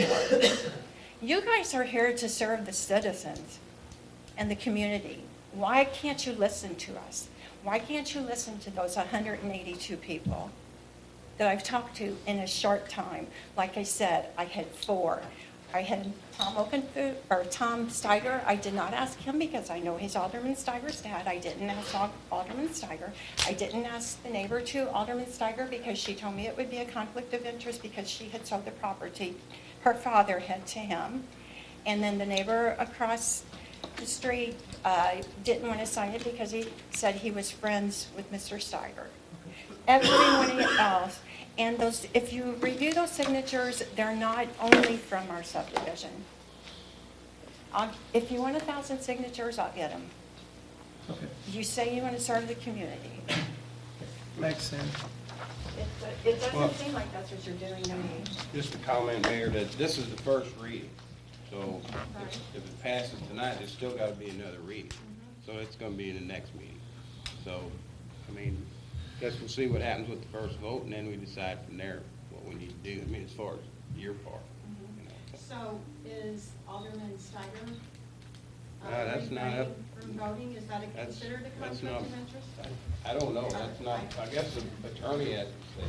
I mean, I have a copy of the conflict of interest. Yeah, as I said earlier, the statute, I'm sorry, the ordinance even says it's a disclosure issue. If Mr. Steiger feels like he needs to disclose something, he should, but that doesn't prevent him from voting. Yes, sir, but he did purchase property in the area. Oh, well, owning property in that neighborhood is not a conflict. But he said with the idea that the golf cart path would be built. I have a copy of the Sun-Times that says that exact comment. Okay, but remember what I said at the beginning of the meeting. It was discussed in a planning meeting when we were talking about trails and paths in the city. And I believe Alderman Steiger I know he was in attendance at one of those meetings, that was discussed as a possible crossing for a path. And that's all we talked about as far as golf carts go. And I just a personal observation from sitting up here and listening to everybody, it just sounds like that the city is going to go tomorrow and open that up for a golf cart path. And it was certainly just talked about as a plan, as a possibility. Just looking at the crossings again, and I don't want to go through that again, but it was a possibility. And I think that was obviously his point, and I think the other alderman's point, as far as that being a possible crossing for the path. And you've told us what you thought about that, and I can appreciate that. So, but that's the extent, I believe, of the extent of the golf cart issue is it's a possibility that it could be a path. There's no money to do a dang thing with it. There's not money in next year's budget, and looking at the year after that, I would doubt very seriously if there's any in that budget. But Mayor, before something like that happened, I mean, these people had the opportunity to come back and voice their opinion. Be part of the plan, part of the process.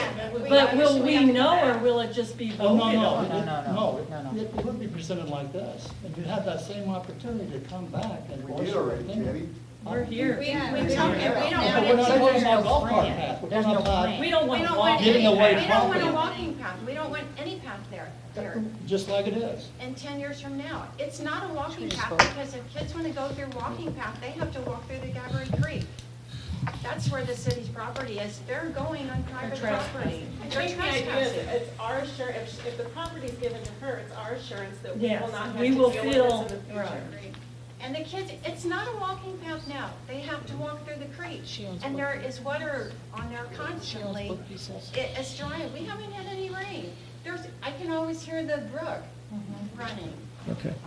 Any more discussion amongst the board?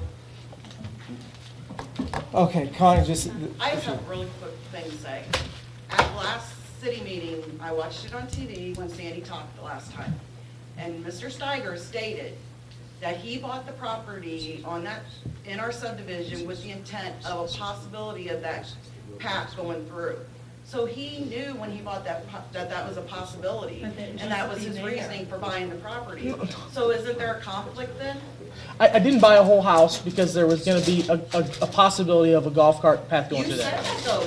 I said that was one of the And we'll show you. I know what I said. And so I said that was one consideration, that I like that neighborhood. I've lived back there since '93 as well. So let me. And that would be a financial gain, Mayor? I guess not. Wait a minute, we're getting off. No, if it's a financial gain, then you wouldn't want to have them go. And then as far as that, the whole rest of the town would need to know if that, giving away that ground is pertinent to any other uses ever. So that's what it really comes down to. Is there any uses for that ground? Okay, I think we've heard. The sewer lines that come down from the sewer line through our subdivision also go through there. So does the gas lines. Right. So does the other piece. So you have an easement to work on sewer lines. Any more discussion amongst the board? They brought up a good question there. What about the utilities? Is there an issue? Easement always stays, utility Never goes away. No, it doesn't. I had, No. When you abandon it. I've got dig right, they're gonna mark it in the next few days. Go ahead, what? When you abandon, that's platted as a road. When you abandon it, the city loses its rights to that road. Now, we have talked about other abandonments or granting of property interest and asked to take back, but the way you're supposed to do that, according to some cases that have come down in Missouri, is if the property owner grants you a utility easement, then that's fine, but you can't, when you abandon, you walk away. I mean, that's basically what it is. You don't abandon part of it, you abandon everything. So if there's no separate easement granted. Right. And you're relying on your right-of-way in your easements for sewer, you would need to make some provision for maintaining a sewer. Right. If you abandon the right-of-way. Yes. I thought underground was automatically forever, underground easements. To the gas company, to the electric company. If it's ever been Whether granted. I own it and sell it. Well, whatever there's a that- gas line right there, so I'm sure it's there. Well, yeah, I don't know whether the sewer easement was ever acquired. They've been constructed within the right-of-way, so it was assumed to be city property. I don't know, we'd have to research that. Well, in the event that it's passed, we need to maybe put an addendum or whatever you want to call it, saying that. Should you pass it, we will investigate whether. Definitely on the utilities, yeah. Where our utilities are and whether we need to acquire, to reserve easements. Yes. Right, and I don't think that'd be a problem. You would give easements, right? I'm happy to have an Yeah. easement on there for any utility. Right. I don't care if kids still walk through my yard to go downtown. I would have appreciated if my children would have had the chance to do that. They ride their bikes through my yard right now. I think they actually think they're on city property, but they're not. And one kid's been doing that ever since I moved there, and then the other day he was like, oh, I've been wanting to ask you, do you mind if I ride through here? And I'm like, yeah, that's fine.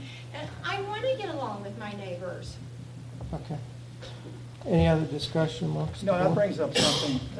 If she gets the property, and there's any sewer problems or anything, is she liable to pay for that since it's on her property? Not if it's a main and we have an easement. That's city owned? City owned and sewers and Okay, all that. because they only go to like the meter or something like that, and usually it's yours that you have to pay for it. It's any breaks or that. Okay, any other? I want to make sure that she. So are we, we'll vote? We had a motion and a second. Even though this is the first reading, I'll do a roll call vote. Go ahead, Pam. Alderman Skaggs, Yes on abandonment. Alderwoman Broomfield,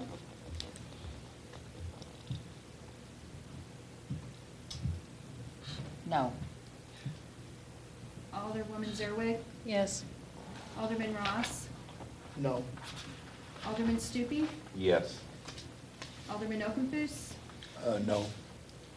Alderman Steiger, To disclose any conflict of interest that I might be perceived to have, I have no financial gain by voting on this ordinance. And so, with good conscience, without any tinge of feeling I have a conflict of interest, I feel that there could be possible use for this property, so I vote no. Alderman Jokers, Yes. 4 yes, 4 no. Hey, how about that? You're on the spot. That's about, well, I don't know, I count on one hand how many times I've had to do this. And I've thought a lot about this. You know, any of the other properties that this board has abandoned in recent times has always been an 8-0 vote on abandonment.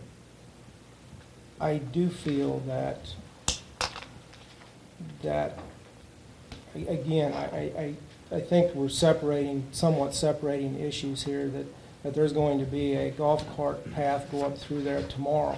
There's not going to be one there tomorrow, there's not going to be one there next year, probably the year after that, and God knows when it might be, or if it will ever be. You end up with 4 golf carts in this town, and that never grows. Nothing will ever happen. But to to give away property, and I think a good example of that was 6th Street, because we do have issues with 5th Street, and we do have issues with 9th Street. Sandy, you just said a minute ago, you were fine with kids crossing your property to get to maybe into town. You're fine with that. 5 years from now, 10 years from now, you might not live there. I had a neighbor that didn't want kids crossing their property.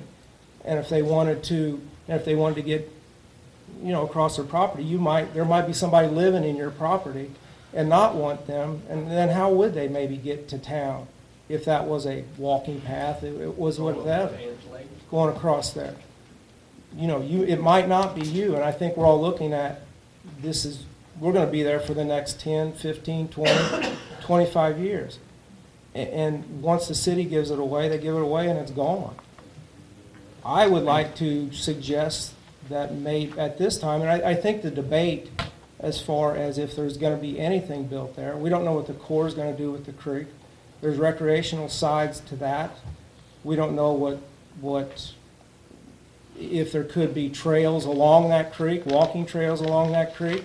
Who knows? There's a number of things that haven't been decided yet as far as what's going to happen.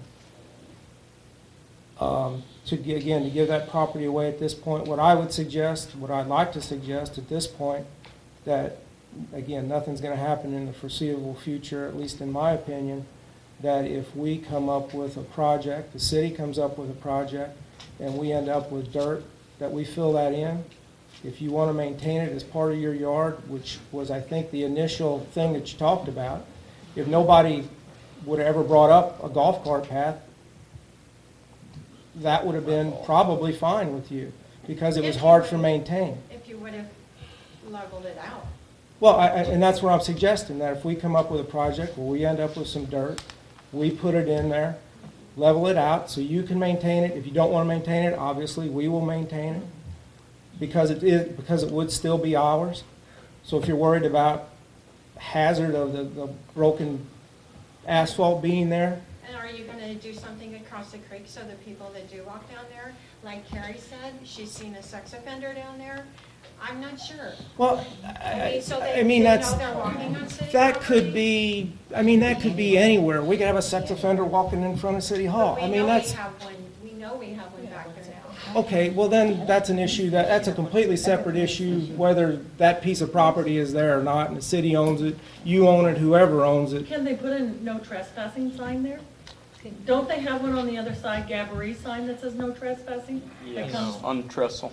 There is Near one the on the trestle? trestle of That our way? road. We can probably work something out there, but I think the debate about any kind of trail, anything that's going to be permanent there, is something that needs to happen at the time that when that's going to happen.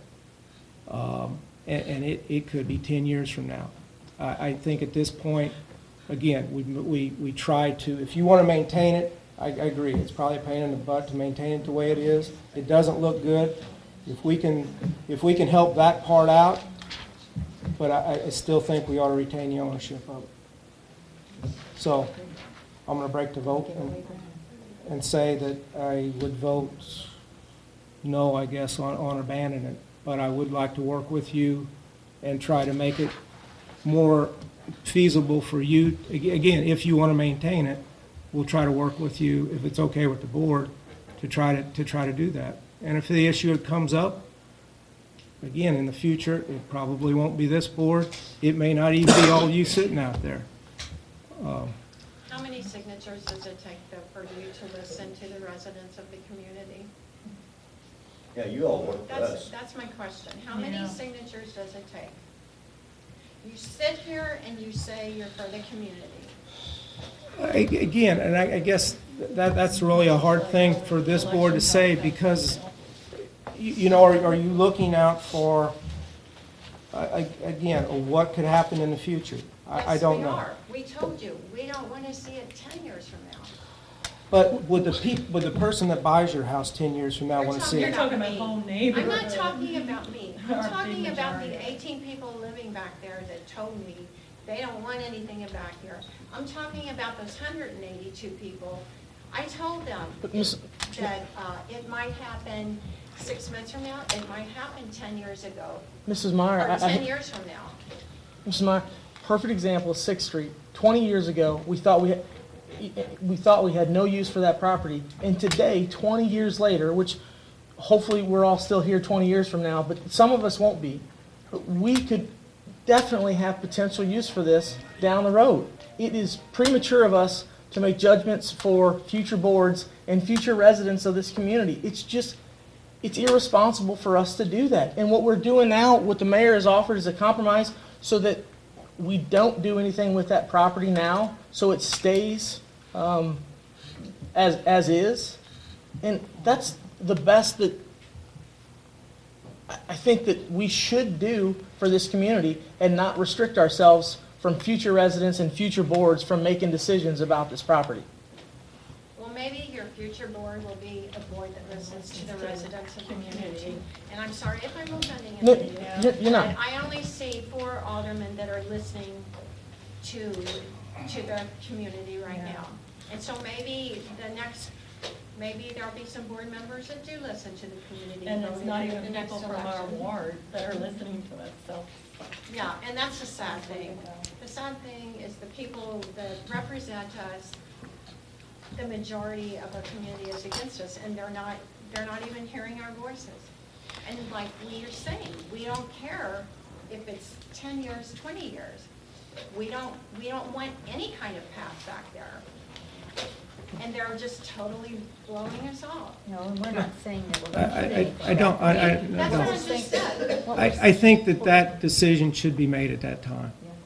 I do. I think that should be up to that board, up to those residents. So when this happens, is there just going to be something posted online on the, will it be posted on the agenda, which the majority of people, I never look at the Board of Aldermen agendas, so. Absolutely, the residents up there would for sure know it. There's no question that if we're going to come and start removing dirt and start doing things like that, the residents up there are definitely going to know about it. Well, I'm very disappointed in the aldermen for our. I just think it's, and that's why I'm voting, I just feel like it's up to that board at that time and up to those residents at that time of when it's going to happen, if it ever happens. So if we can talk about the other option if you want to or not, but that's the way I voted for it. So, I do have a question, like when the grass gets so high, I've heard other people say, I've lived there 38 years and the grass is so high and we have to maintain it. We call the city, well, when it dries out, we'll come get it. They never see them. They said 38 years they maintained it. Who do they complain to? Okay, I will pass that on. And how high does it? And how high does the grass have to get before? 6 inches? 7 inches. 6 7, inches? 8 inches. 7. And I've heard several people say that they have to call numerous times. Yes. Well, let's hope not. No. Maybe so in the past, but I hope I not will today. pass it on because this lady said she's lived there 38 years and they've never once come to clean it out. And I've heard people as I'm going around town saying that they have to call several times and nobody shows up. Well, I don't think that's happened lately. I hope it's not happened lately anyway. So. I've never had a phone call from somebody asking me to touch grass back there. Because then Sandy's been cutting it, so. Maybe they gave up after living there 38 years. Yes, sir. So maybe you're gonna try working with Sandy and Absolutely. filling the dirt in?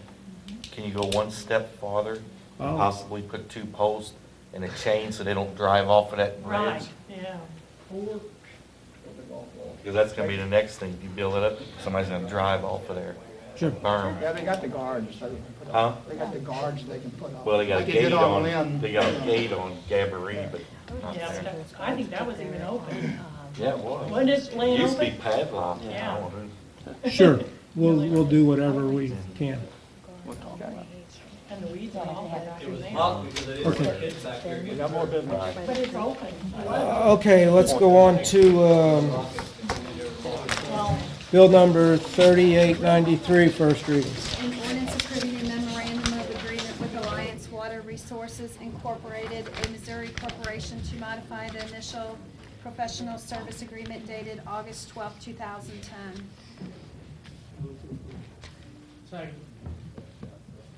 All in favor? Aye. Opposed? We would, can we, Move for second reading. Second. all in favor, second reading? Aye. Opposed? Okay, second reading, bill number 3893. An ordinance approving a memorandum of agreement with Alliance Water Resources Incorporated, a Missouri corporation, to modify the initial professional service agreement dated August 12, 2010. Motion approved. Second. Roll call. Alderman Skaggs. Yes. Alderwoman Zerwin. Yes. Alderman Stupi. Yes. Alderman Jokers. Yes. Alderman Steiger. Yes. Alderman Okenthus. Yes. Alderman Ross. Yes. Alderwoman Broomfield. Yes. 8 yes, 0 no's. Bill number 3893 now becomes ordinance 3831. Okay, any public comments? Anyone? Yes, sir. Yeah, I was, Don Trapp, I was just curious, I would like to, take you back to January of this year when we had the joint meeting with the Board of Aldermen Landmarks, and the citizens had the opportunity to vent, if you will. As a result of that meeting, there were 10 action items, I believe, Mr. Toma generated, some of which were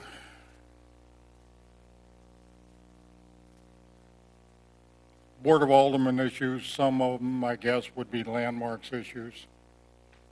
I was wondering if I could get an update as to the progress, what progress has been made, if any.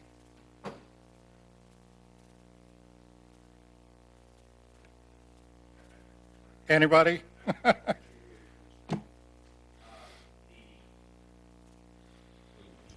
You're familiar with the code enforcement that's going on. Very. But absent and beyond that, Landmarks has appointed a committee to make a recommendation to this board for revisions in the design regulations and the historic preservation ordinance. It's met several times. They have not forwarded a recommendation to the board, but they haven't forgotten about it either. But beyond that, I don't have a specific item to report to you. So we're kind of Well, hovering Well, I mean, in limbo? Yeah, I mean, we're waiting for the Landmarks to forward a recommendation. I know they just got a new board as well. Yeah, they have new board members and they changed chairmanship. Maybe that'll get the ball rolling. I will make sure that at their next meeting, your inquiry and concern is expressed about. Well, I mean, I just more expeditious action. Was some of that about the boundaries? Well, I mean, yes, boundaries was one of the issues, and I just recall that there were quite a few issues raised by the citizens here, and, certain aldermen specifically said that, they would follow through on all of this. I'm just asking. Well, I mean, I'm just asking. some of the meetings, the committee members brought alternative material.